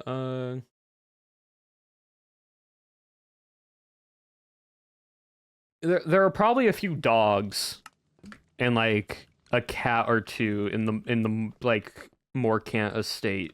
A few pets and a few animals. It is a big estate, so yes, there probably would be like a few pets.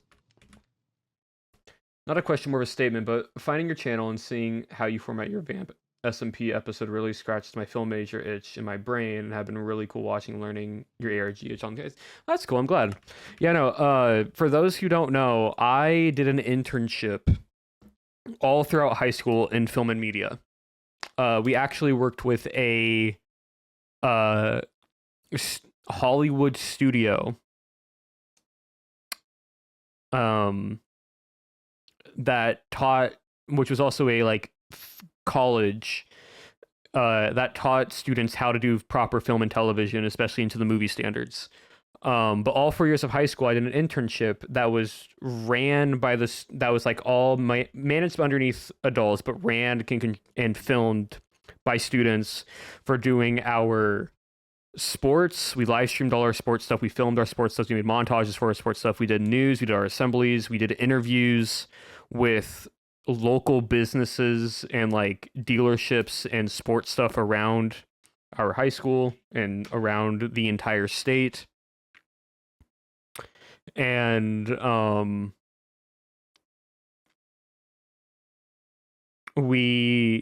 it got to the point where I knew so much that my senior year of high school, I became certified in film and television, professionally certified, because I took the test as a senior, and I got a certificate basically saying I'm certified in my state for film and television. And then also graduating out of high school, every college that I went to said I could teach most of their film classes. Because basically going into that, they teach how you, if you knew nothing at first. So everything up to like my senior year of college, especially for the studio that was the Hollywood studio, said because we worked with them so much, I probably knew everything up until their junior, senior year of their college stuff. And the thing is, their senior year for that Hollywood studio is an actual work along, like ride along, working in a Hollywood for like shows and projects and commercials and whatnot. So I have a lot of background in film and editing and that and like freelancing and that type of stuff. So that's why my videos, when I have the time, I make them as like cinematic story television wise as I could because it's fun and I enjoy it.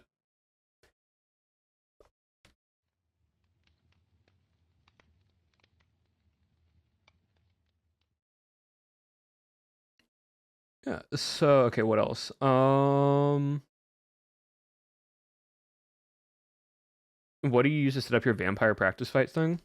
It's just under. There's a PvP creator called Theobald, like Theobald Bird. PvP person. He has a PvP bot that you can practice fighting on. You just have to.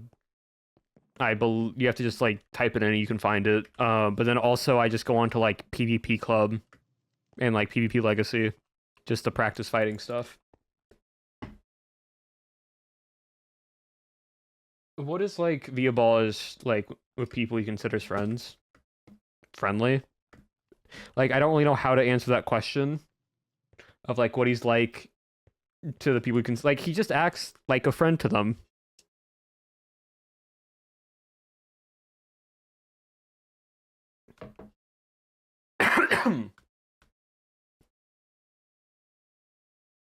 Should like give him a crash out card.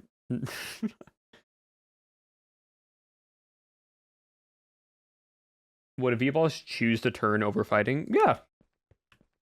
Like like V Abolish isn't like dumb enough to where he can be like, I can win a 10v1.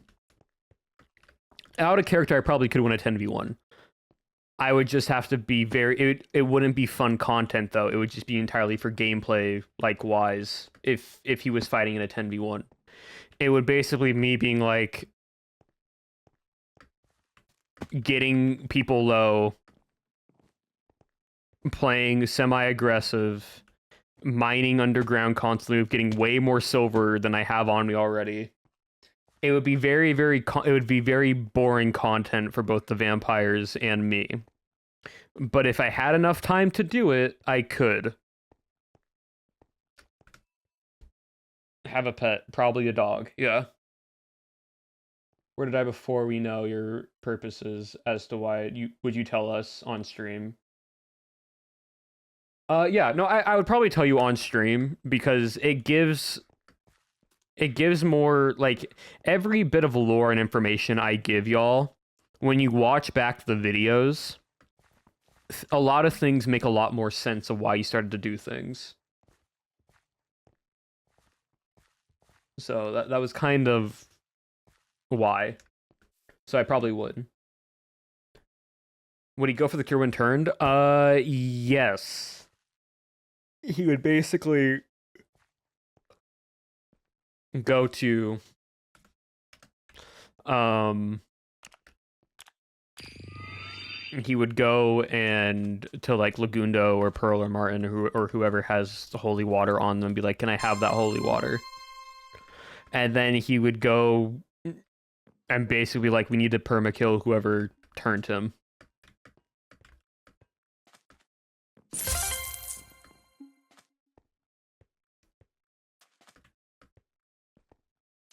So that's what he would probably do. Let me see. Let me see.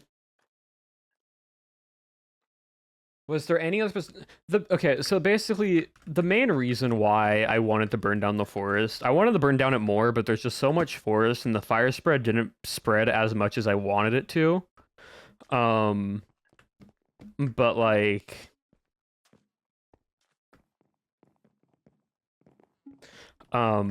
He wanted to burn down the forest, and like this is just a gameplay thing. It's just because if we're ever in a fight around Oakhurst or just out in the open during the day, vampires are just way weaker.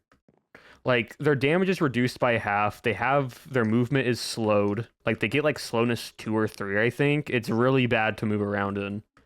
So they would have to use their like bat form or their lunge to try to like run away. So like it kind of was that main reason, is just because in an actual gameplay mechanic, it's just very annoying to deal with. And then it also lets us see if there's any like wild animals around.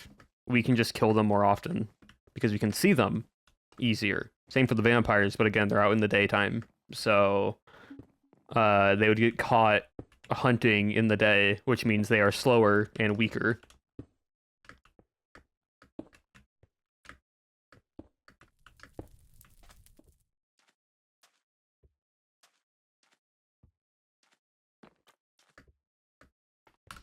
All right, so what else? All vampires except Cleo and Apo want a ball instead. Cleo, I don't think would mind if I died. Like, wouldn't mind.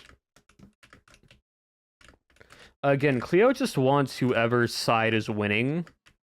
And realistically, Cleo doesn't know what that means for them. So I feel like that's just how it is.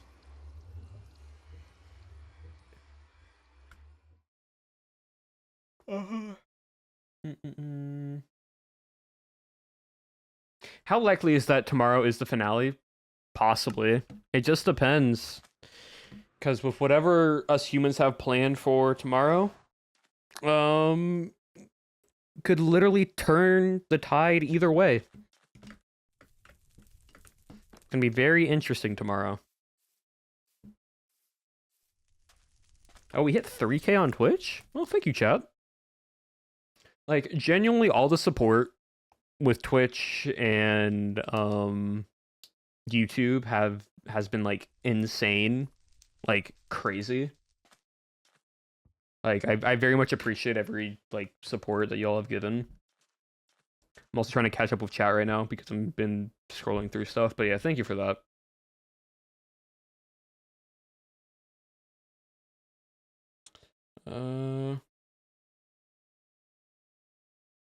I set my practice thing up on Modrinth.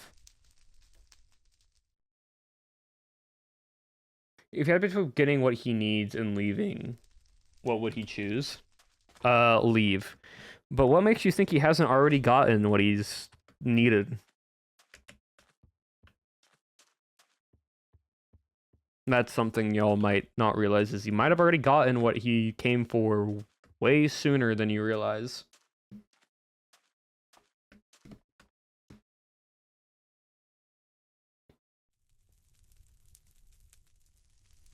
In your episode 1, I know the butlers at the start had said that if push comes to shove to come home at the heart. So like he sees the butlers and May and Morcant and others that are in that like building as his family.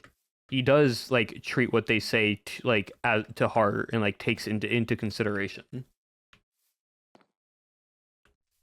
Does that mean that while everyone thinks he is with the town, he's not really and nobody knows, but he could easily switch out? Yeah, no, like generally, yeah, like he's with the town right now because that is just the easiest way for him. Because it's right now, it's the only option for him to stay human and leave.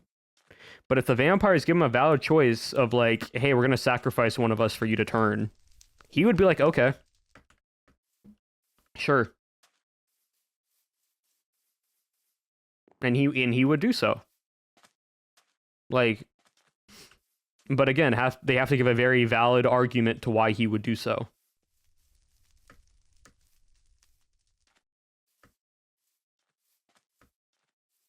So, yeah.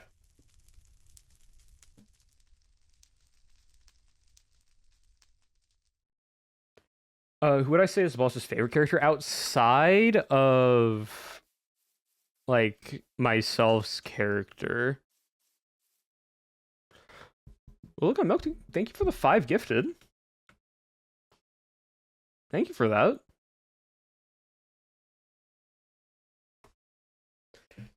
I very much appreciate that. Thank you. That caught me off guard, but yeah, out of everybody that he like my favorite character probably out of everyone's. Ooh.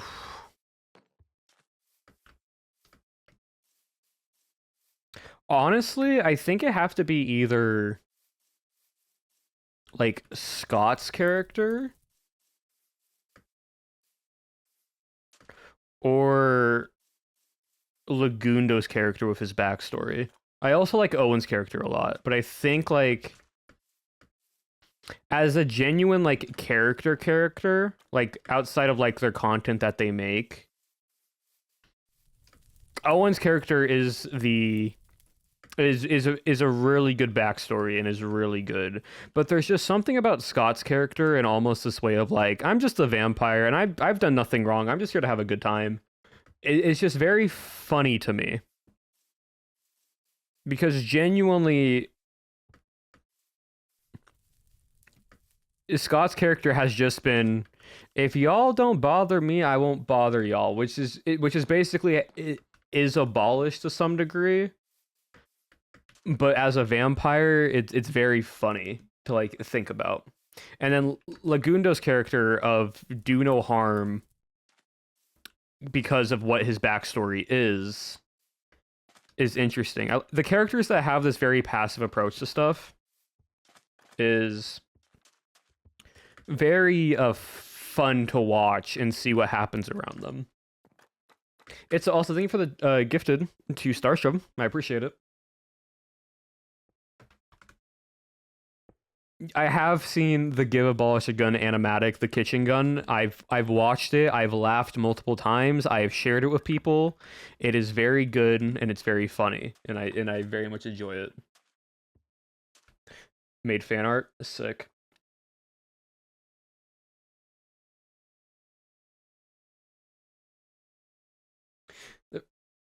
Oh,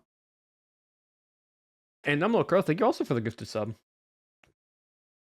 I meant the different question as in like he doesn't really care about the town people and honestly probably would leave them for dead, but friends he does care about, right? Like how more is he willing to do and how open is he with them? Like if he was actually like if the people from the manor, let's just say, if they were in Oakhurst, the maids, the butlers, Morcant, if they were in Oakhurst, he would basically act and protect them over anything else in Oakhurst. Once he got what he needs, his entire then mission was to make sure himself and those people that he cared for would be out and leave. So right now he's kind of doing that with the town and being like, okay, we got these humans left. I will try my best to make sure that they leave. But if there's an opportunity where myself is guaranteed to leave, I will like probably take it, is what he is like telling to himself, right?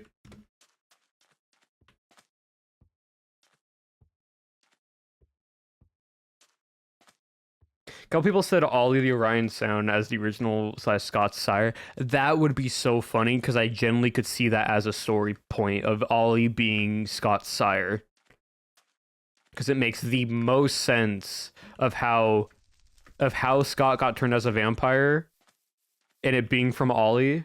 It makes so much sense and it's very funny. Tome.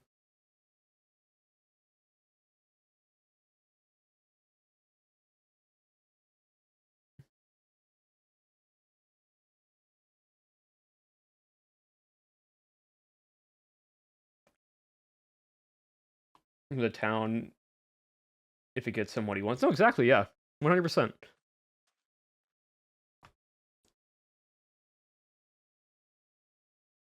Outside of Oakhurst. See, I have this like little like this is my personal headcanon with the world and the lore. Holy beacons are a thing in Oakhurst, right? But as Scott said, they weren't there before. So that means that people have made them and planted them around Oakhurst. So that also gives the possibility that there are other holy beacons around the entire world. That's just my personal headcanon. So, like, realistically, because there are other vampires outside of Oakhurst. So the thought that the holy beacons are used as other like means outside of like the cure, I feel like is something that is like doable in this like vampire world.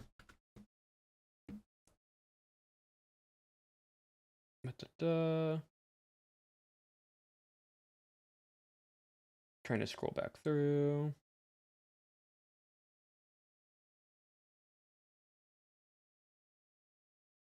I'll just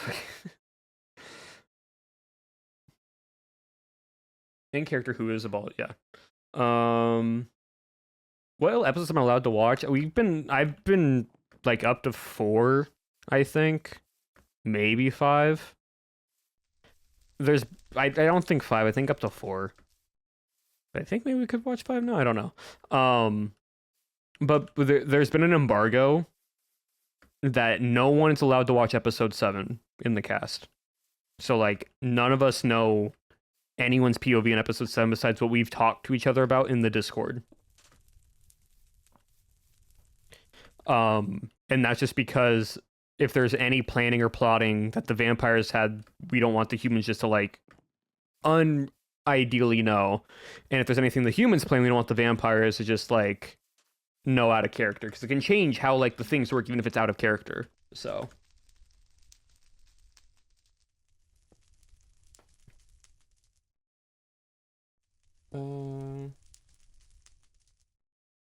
are organized enough to attack you right now? Maybe. I don't really know.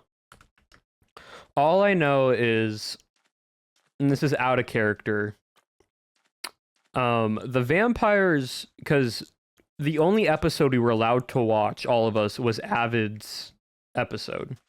That was it, because Avid died, so allowed to watch. And in that Discord, the vampires were not happy with Owen and Pyro. So if there's more conflict going on with Owen and Pyro and everybody else, the humans honestly could maybe play a little bit more passively and defensively while they deal with what they're dealing with. And we could probably do what we need to do. That's just my thought.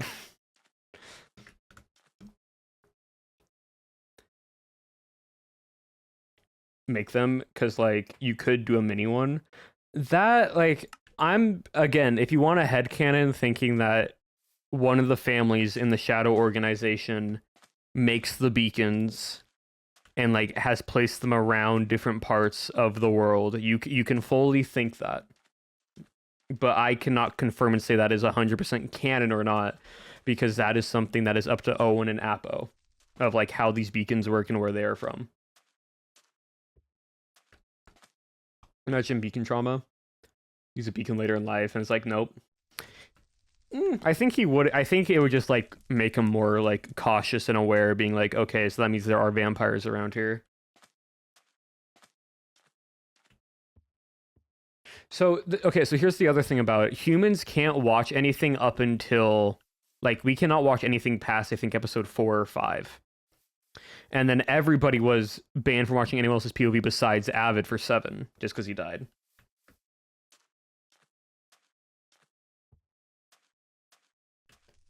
Went from cooked and fractured to the inverse. Yeah, that's what happens with improv. Things just happen. Literally, episode 8, I could be on the human side, and all of a sudden, they give me a valid reason to work with the vampires, and I'm like, you know what? Sure. I'm now helping the vampires.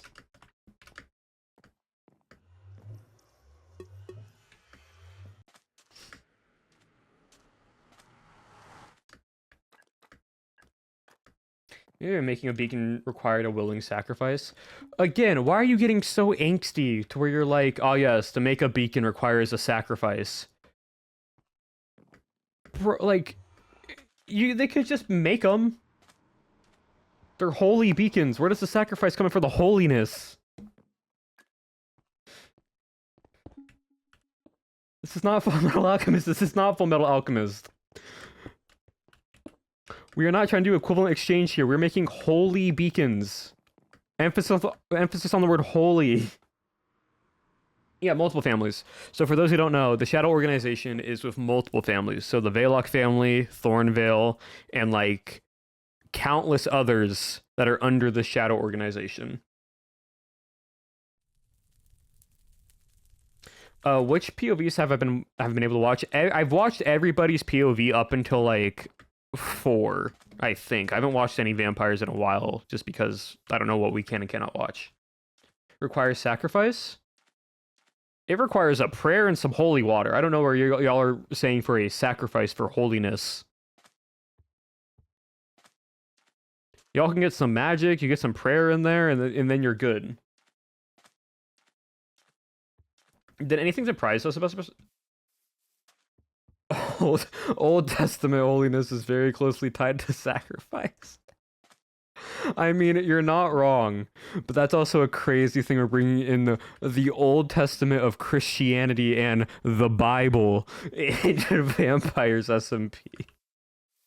There's no canonic religion in vampires. Oh, that's crazy.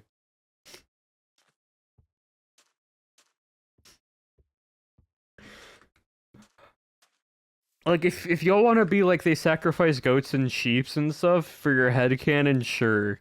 But I was going with like they just make this thing, they do like a holy prayer on it with like some holy word and some like magical water, and then it gets made. No, so basically, even though there's this like there is religion in vampires, but there isn't one type of religion. It is not spoken, because we had this like conversation before vampires even started of like we can like, because like holy word and holy water and such, those are things that are like religious to an extent, but like it's not tied to under one religion. And we did that so there wasn't like any thing of this is here and this is here, and so this is what it is. Vampires, I don't know, maybe vampires can use holy water at tier 1. Maybe. I don't think they can, but I'm not sure. I've never been one. Like yeah, like how there was the word in Cowboys, and it was just the word. We didn't know what the word was, but it was the word. Very vague, exactly. Is based on Christianity. No, exactly. Like, that's based on Christianity, but it's also, that's just been in vampire media for years. So, like, you can also take that into, like, different, like, points. Like, get an invite silver reflection. Yeah, exactly. Like, it's basically just take all the main tropes of vampire media and put them together. It's more fun that way, instead of being like we are following this exact thing from this exact religion because of XYZ. Because then it's like, okay, so then it makes no sense. Or if you're doing something wrong in that religion, then it becomes a whole other issue. We don't want to deal with that. We're just here to make Minecraft, angsty Minecraft improv videos. We're not here to try to bring religion into a video that is like specifying it. I'm a Christian. Like myself, I am a child of God, Christ. Like that is my religion. But at the same time, I also am not going into this character and being like, you are a vampire, you should be blessed, and doing all that, because that's not what I want to tell as like a story narrative. I'm not a priest trying to spread a religion around to other people or trying to like crucify a vampire.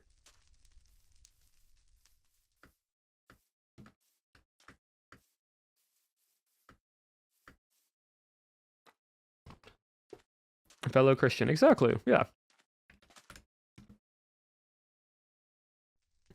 We just vibing. Exactly. Speaking of, and this is something that I want to clarify because we spoke on Christianity real quickly. I was scrolling through Twitter and Tumblr. Okay, I was scrolling through both Twitter and Tumblr one night, and that's a religion thing. Yeah, no, it's fine. Like different viewpoints, not a great opener. No, I need to clarify something because some people that I don't think that are even in the community were like questioning my boundaries list. Okay. I want to clarify something with my boundaries list real quickly. Okay. So, in my boundaries, I made the statement that I am straight, so most of my characters are straight. Right?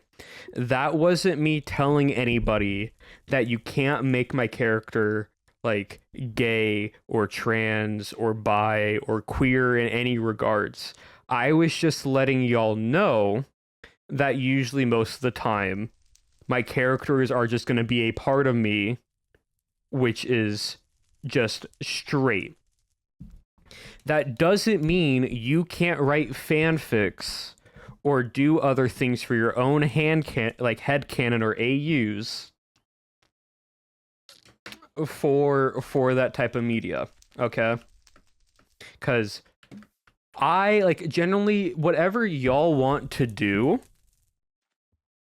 y'all can do. All I ask is if you ship a character, you don't ship me, the creator, and another creator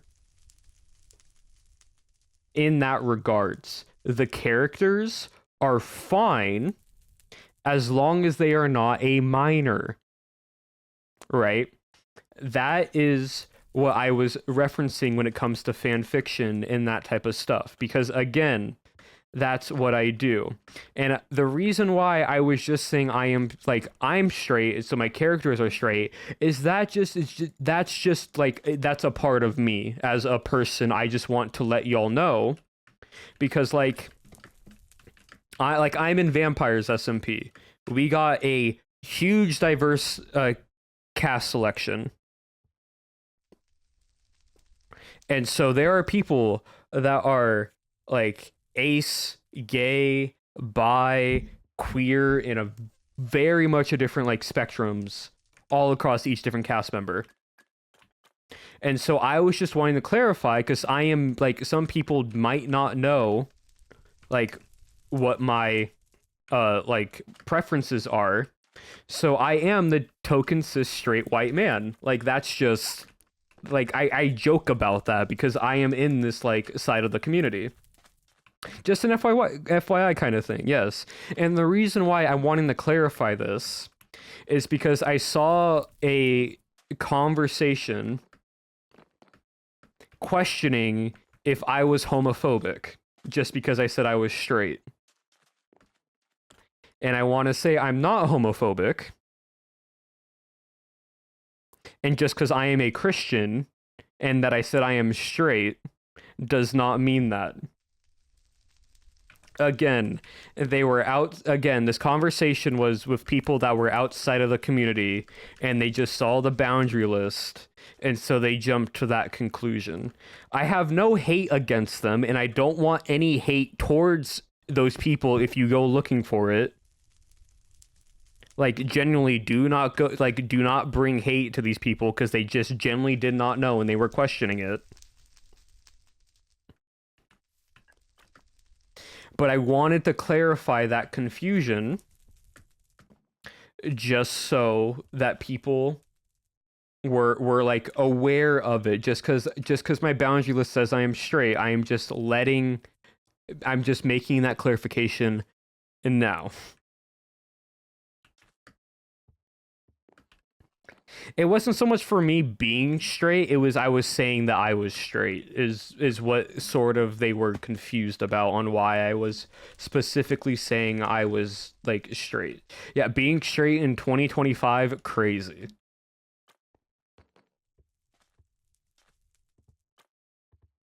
Like, again, I have no bother by it. Again, it's the internet and it's under like social media. People don't know me. So them seeing a boundary list and just wondering it is like,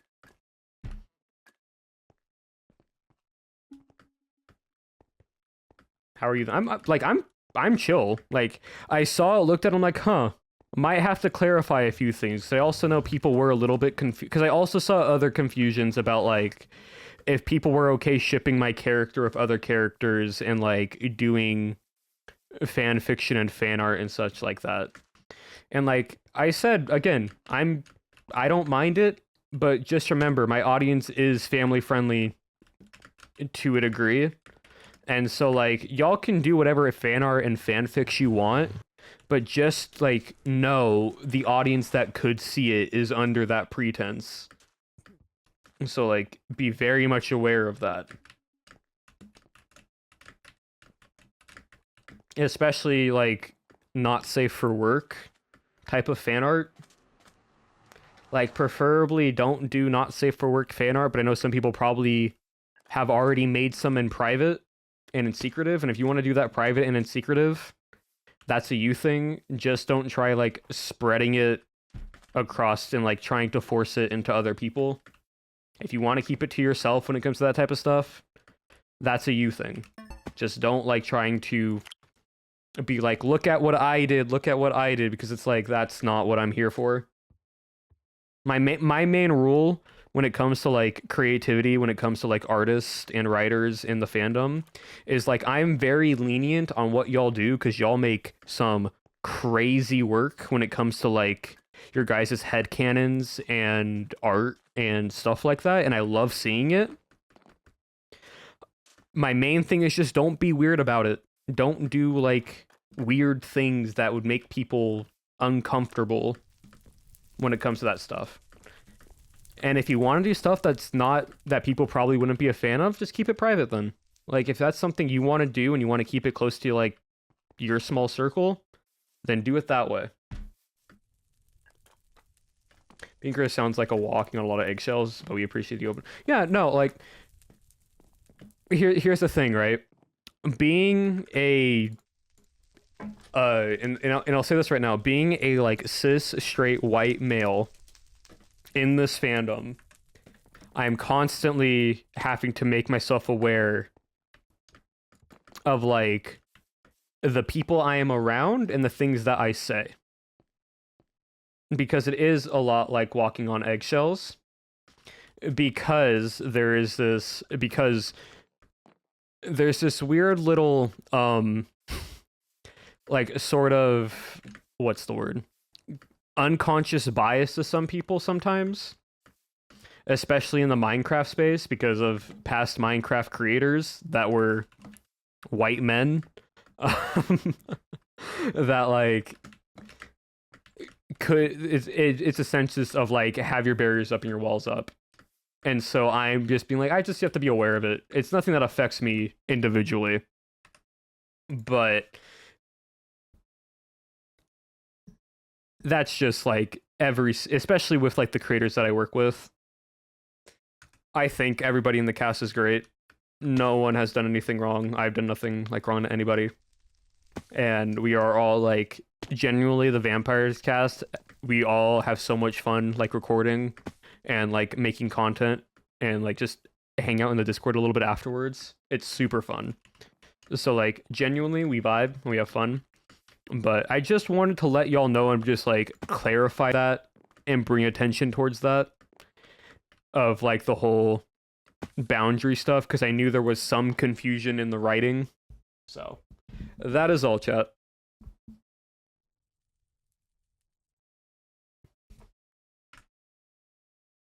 Which I'll say. I wish more people on Tumblr would just straight up block tags, right? It's not that hard. No, exactly. Like, you can just block a tag. You can do whatever. I don't mind seeing it because, again, I am an adult. That's what, like, it's my content. It's like, it's my, like, fans doing that stuff. But I also know my community is a variety of people of all ages. So I wanted to make it a space where everybody of all ages is able to interact with when it comes to like looking stuff on Tumblr and Twitter and in the Discord and so on and so forth, just to make it easier for y'all. You guys see boundaries? Yeah, no, like if y'all want to post, like, don't spam it everywhere. Like, don't be like, look what Abolish said, look what Abolish said. But if y'all want to basically be like, look, this is him clarifying his boundary stuff, just because people were wondering, like, y'all can, like, post it here and there. Can confirm, I get told if Abolish wasn't a good guy. Which is crazy. Because if I wasn't a good person, I would not be allowed to be in the POW scene whatsoever. Because Owen and Apo are very diligent on who they let in the POW scene. And if someone has any controversial issues, they are very much aware of that, especially after being with them and the outsider scene that they were a part of. They are very diligent on who they work with and who they are friends with, and that type of stuff. Wow, so different perspectives. It's great. We're also planning more Blood on the Clock Tower, later. I think this week or next week. We're planning some more Blood on the Clock Tower streams, so be aware of that. So we are doing that. Guys, do you guys plan to, like, do other stuff together? Yeah, so we kind of realized two things. One, us all recording together and making, like, fun content is super fun. We love, like, streaming stuff and, like, Blood on the Clock Tower. We also realized that you guys, as the fans in the fandom, love, like, this cast interaction of, like, all of us, like, hanging out and, like, playing games and doing different things. So we are planning more stuff after Vampires, whether that be Blood on the Clock Tower or, like, other YouTube, like, little, like, one-time recording things or, like, streaming stuff, just like that. So we are planning to, like, figure some stuff out. You have to, yeah, somewhere's the Discord right there. But yeah, we do plan on doing more things like that after Vampires is done.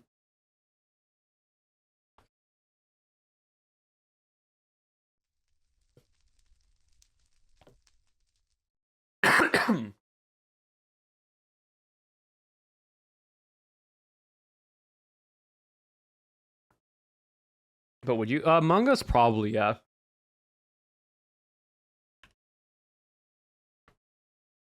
Or Channel 72.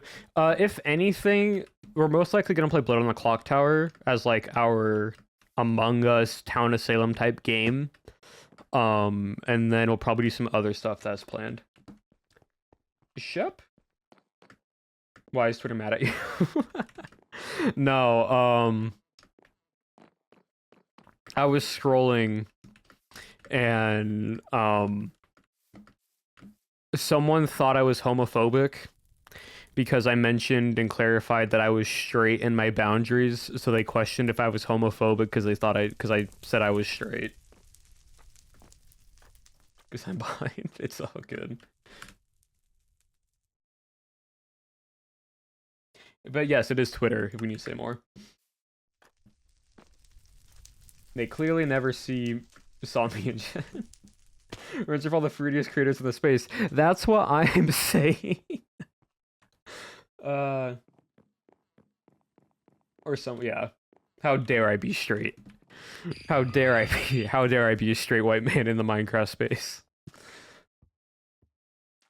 Yeah, no. Again, I'm not bothered by it. But I also wanted to clarify in case there was, like, people in chat confused or wondering. Because it's better sometimes, because, like, it really much is a non-issue. No, the audacity. I know, yeah. No, exactly. Again, I think, I think they just weren't aware of the community space that we were in, or that I'm in. And so, like, they just did not know. And then the other thing, right,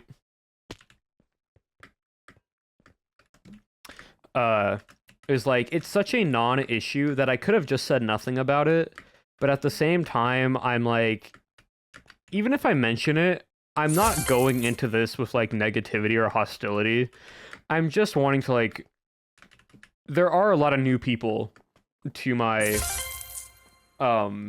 like, audience and my, like, stuff that I do. So just, like, just clarifying if anyone was confused is, like, it's not gonna harm me to say something. We just vibe here. We vibe, we play Minecraft, we record stuff. Oh, so here's something for y'all. If Vampires ends this, if, like, Jaw? I play Minecraft? I know, crazy. If Vampires SMP ends, like, this week, and episode 8 is the finale, right? The following week, I will be doing something. I will be streaming something and recording something for a video. So it will be fun. So y'all will get content outside of Vampires once it's over. So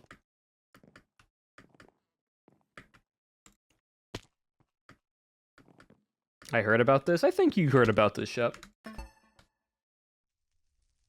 But yeah, y'all will get some different content and variety, and that also means I will be streaming Monday, Wednesday, Friday for a bit of time, and then also recording all that footage so I can then edit it into a YouTube video.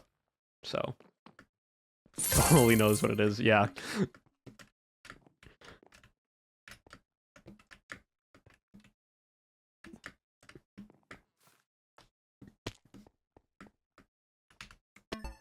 More streams, y'all will get more streams. It'll be great. I need to actually work on that. Well, there you go. What's also really cool, and I think y'all would actually y'all will basically be helping me with this. When are we streaming? Hey, whenever you want to do something on a stream, just message me and we can stream.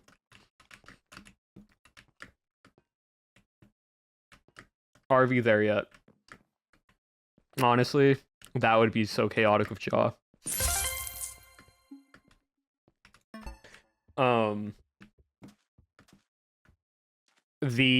What is it? I had a thought, I lost my thought, but I need to remember what my thought was. I'll remember it. Give me a second, but I'll answer this. Also, someone new. I came in really knowing the live series crew and slowly started to branch out and interact with the creators' content because y'all are awesome. Well, thank you about that. Thank you. Asking how many Abolish fans are Arrowways. So for science, is there an Arrowways people in here? All right, chat, raise your hand if you're Arrowways. Go on. Right. Call yourself out. You don't actually have to. But here, oh, there you go. Regular A's. Yeah, there you go. See?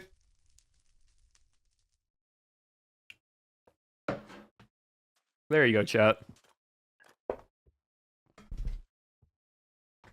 Why so many of us? Because y'all just vibe. Y'all just vibe. They always come in packs.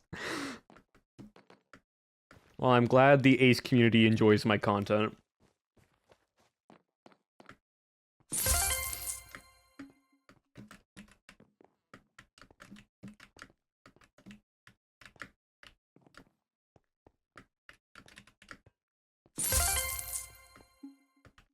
Now here's a no. That's what I was gonna say. Now here's the question: how many straight people are actually actually watching chat right now? Because I'm honestly like curious now after that.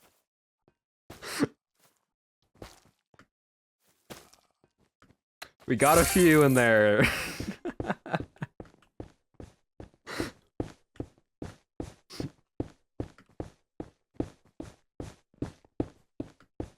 That's not a lot. You know what? It's fine.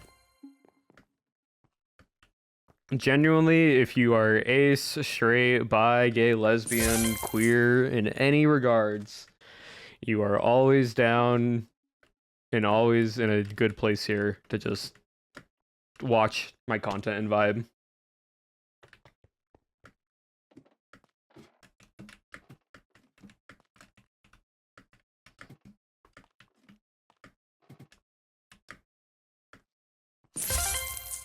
Ally, exactly. Bi, pansexuals, queer, yeah, everyone.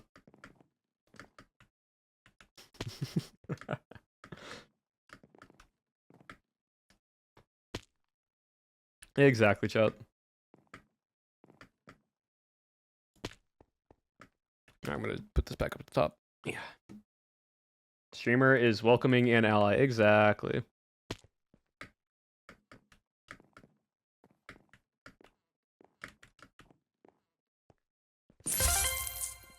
And non-binary, well, there you go, yeah.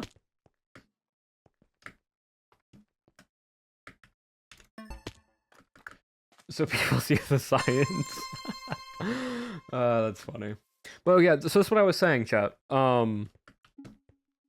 Genuinely, very welcoming community. Well, I'm glad. I'm very, like, happy and glad with how, like, the OGs and regulars have been very welcoming for both in the Discord and in chat with, like, new people coming on by and such. Because like genuinely how it works is just I'm here and I talk to them and like I talk to everyone that's new, but it feels way more welcoming when the chat is just everyone's chilling out and vibing. And so all the like the regulars before everyone that knew me from Vampires. You haven't driven them all out crazy yet. You're nerding out. But yeah, no, like this is like genuinely, like I tell my chats this: if there's anyone new coming in, and if there's new people in here, just treat them with respect and be kind, even if they don't know like how we like do or act or whatever. Like, because it makes them wanting to be here more when everyone interacts with each other in some way, shape, or form. Even if it's just like a simple hello, or like or just like acknowledging someone is there, or just like letting them lurk. Makes streams fun. Learning hot chocolate was a community favorite, yeah.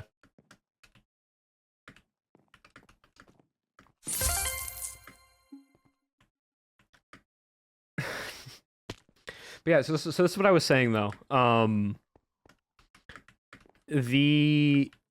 With streams recently, if we're able, right, chat, if we're able to keep streams with how streams recently are, if we're able to get 6 streams each month above 75 viewers for at least 2 months, 6 streams in 1 month, doesn't have to be consistent, just 6 streams in total in 1 month for the span of 2 months, I can then apply for partner. And so we've actually have been able to do that recently because of like Vampires and the growth from it. And that's because of all of you helping out and like actually like vibing and chilling out with chat and everything. Big kid up from school now. Yeah, all good. Hello. But yeah, so like if we're able, I can't apply for it right now, but if we can keep this momentum for like November, December, and January, because usually Twitch doesn't want you to apply right away. They want to see the numbers for a little bit longer. Then there are some good odds that I can actually apply for it. Just keep clickbaiting vampires. Well, I can't do that for the entirety of it, but if chat wants to help me out, and y'all do enjoy the vibe of stream, and you just want to like sometimes lurk and watch, you don't always have to interact, but just like lurk in the background and talk occasionally, it would help me out a lot, and I would again appreciate what y'all do even more. Have to chat for views? Not really. It's more or less, Twitch is kind of weird about it, but you don't really have to chat. It's more of like just vibing, just lurking. Other plans after Vampires. So once Vampires is done, YouTube-wise, I have some fun little YouTube videos that I want to do. Right now, I have 3 YouTube video ideas. I can do a Christmas themed YouTube escape room. I can do a little YouTube stream stuff where every Monday, Wednesday, Friday, if I can find a custom map, I can do a fun little like custom adventure Christmas theme map in December. I want to probably maybe do for escape room wise, or like for like stream wise. And then lastly, the other thing that I want to do is I have this thing that I'm going to be doing after Vampires, like, well, the thing I'm going to be doing if Vampires isn't over, that whole next week's going to be chaos for me. But I am working on something at the moment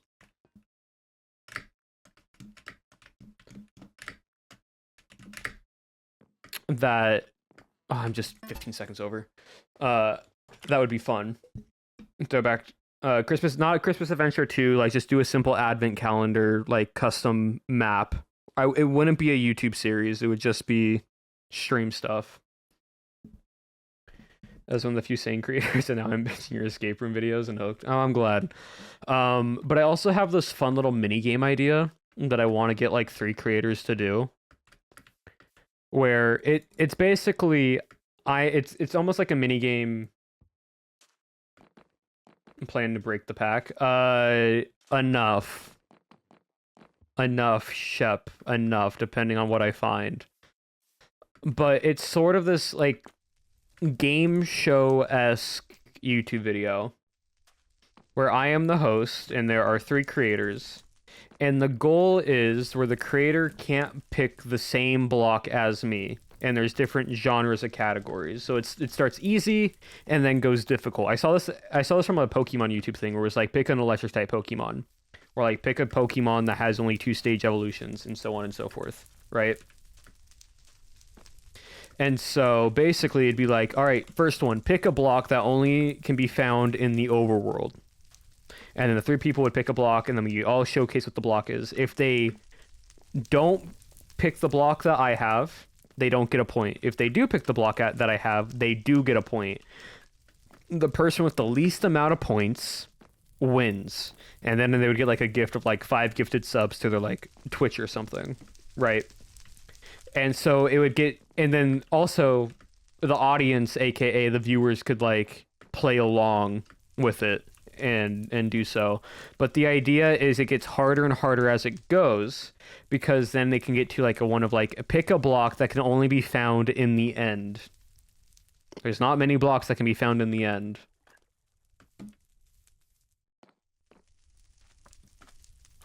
And then it can be like, pick a block that can only be crafted with quartz, right?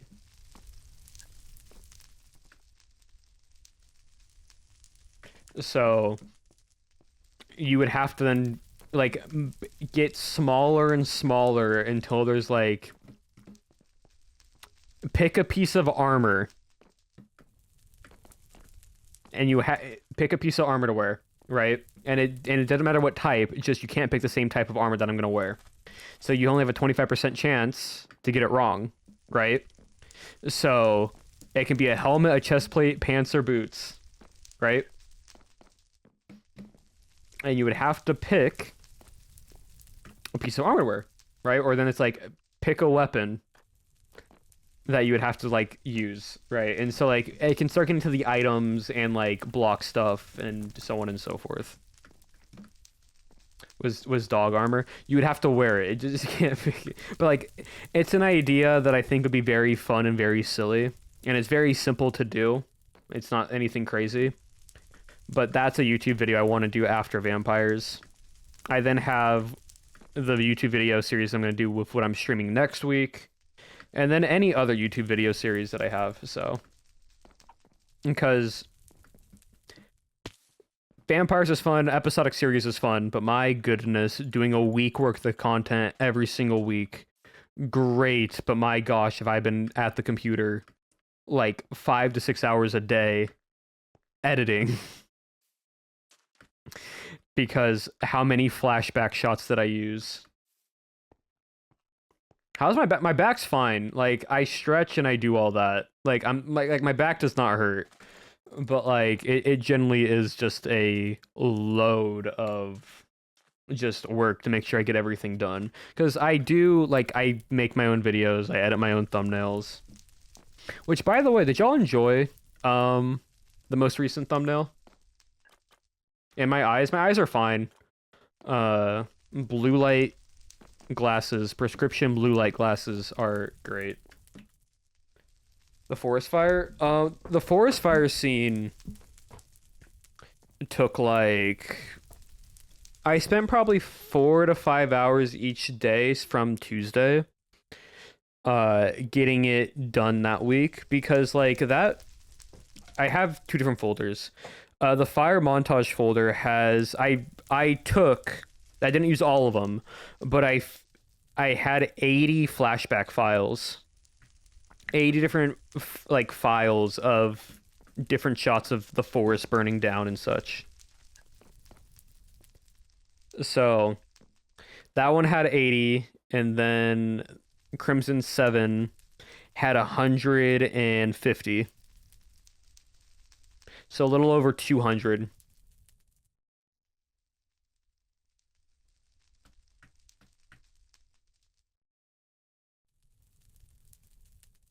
Watching and thought you perma killed Shelby and the thumbnail did not help. Yeah, no. Like I've made it a rule to where if I kill a vampire, it has to be not with that trap. If it's just in a cobweb, that's fine, but it's not gonna just be in that trap. Just because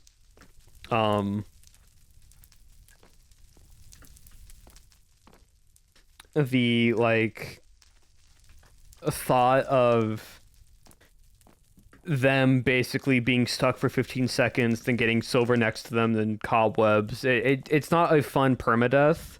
But if I do fight someone and then I get them stuck in a cobweb while we are fighting and they could have dodged it or something, that I see as fair. Like if I'm fighting like a vampire and like I get them in a cobweb afterwards, like I'm like this and then I like hot swap and I go back and then like I kill them in that way, and that's the permadeath, that's fine.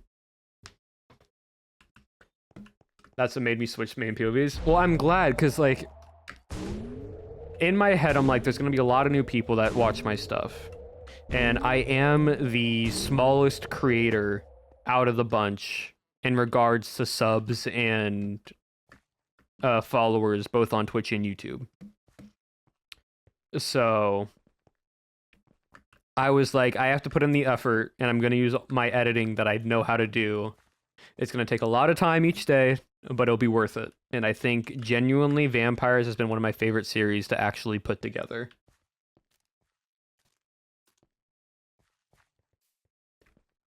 Or until Vampires episodes have been some of my faves. I'm glad. Play Vein-bound one day? Maybe.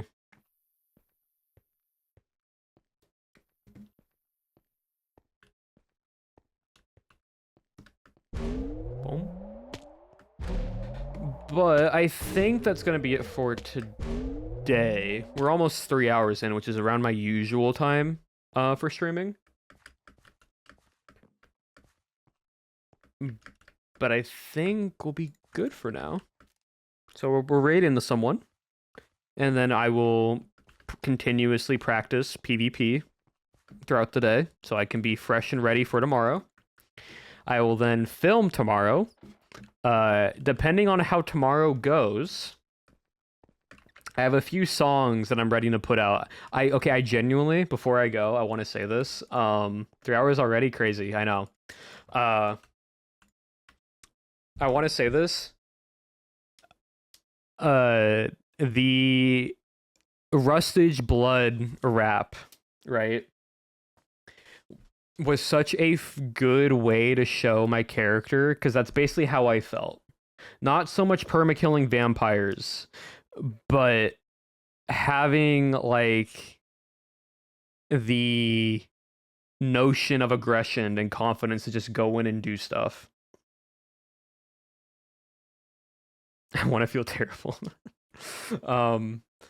But I have some other ideas for some other music, not by Rustage, but from other creators that you see that I also listen to. So depending on how tomorrow goes for me, depends on the music choice that you all will get. So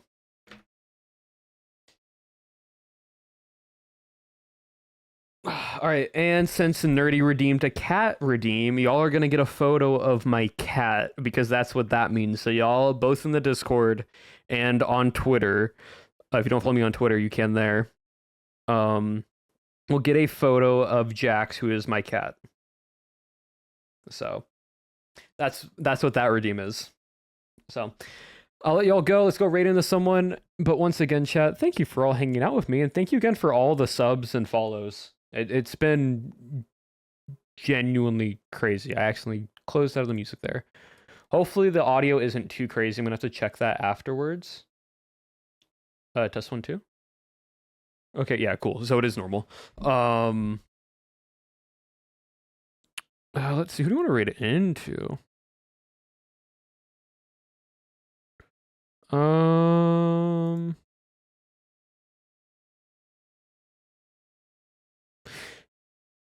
You know what? Since we were talking about Ren earlier in Hermitcraft, I believe Ren is doing some caving and terraforming on Hermitcraft right now. Wait, is Avid live? Is Avid also live? Because I don't think I've ever raided into Avid. But I don't know if Avid's live or not.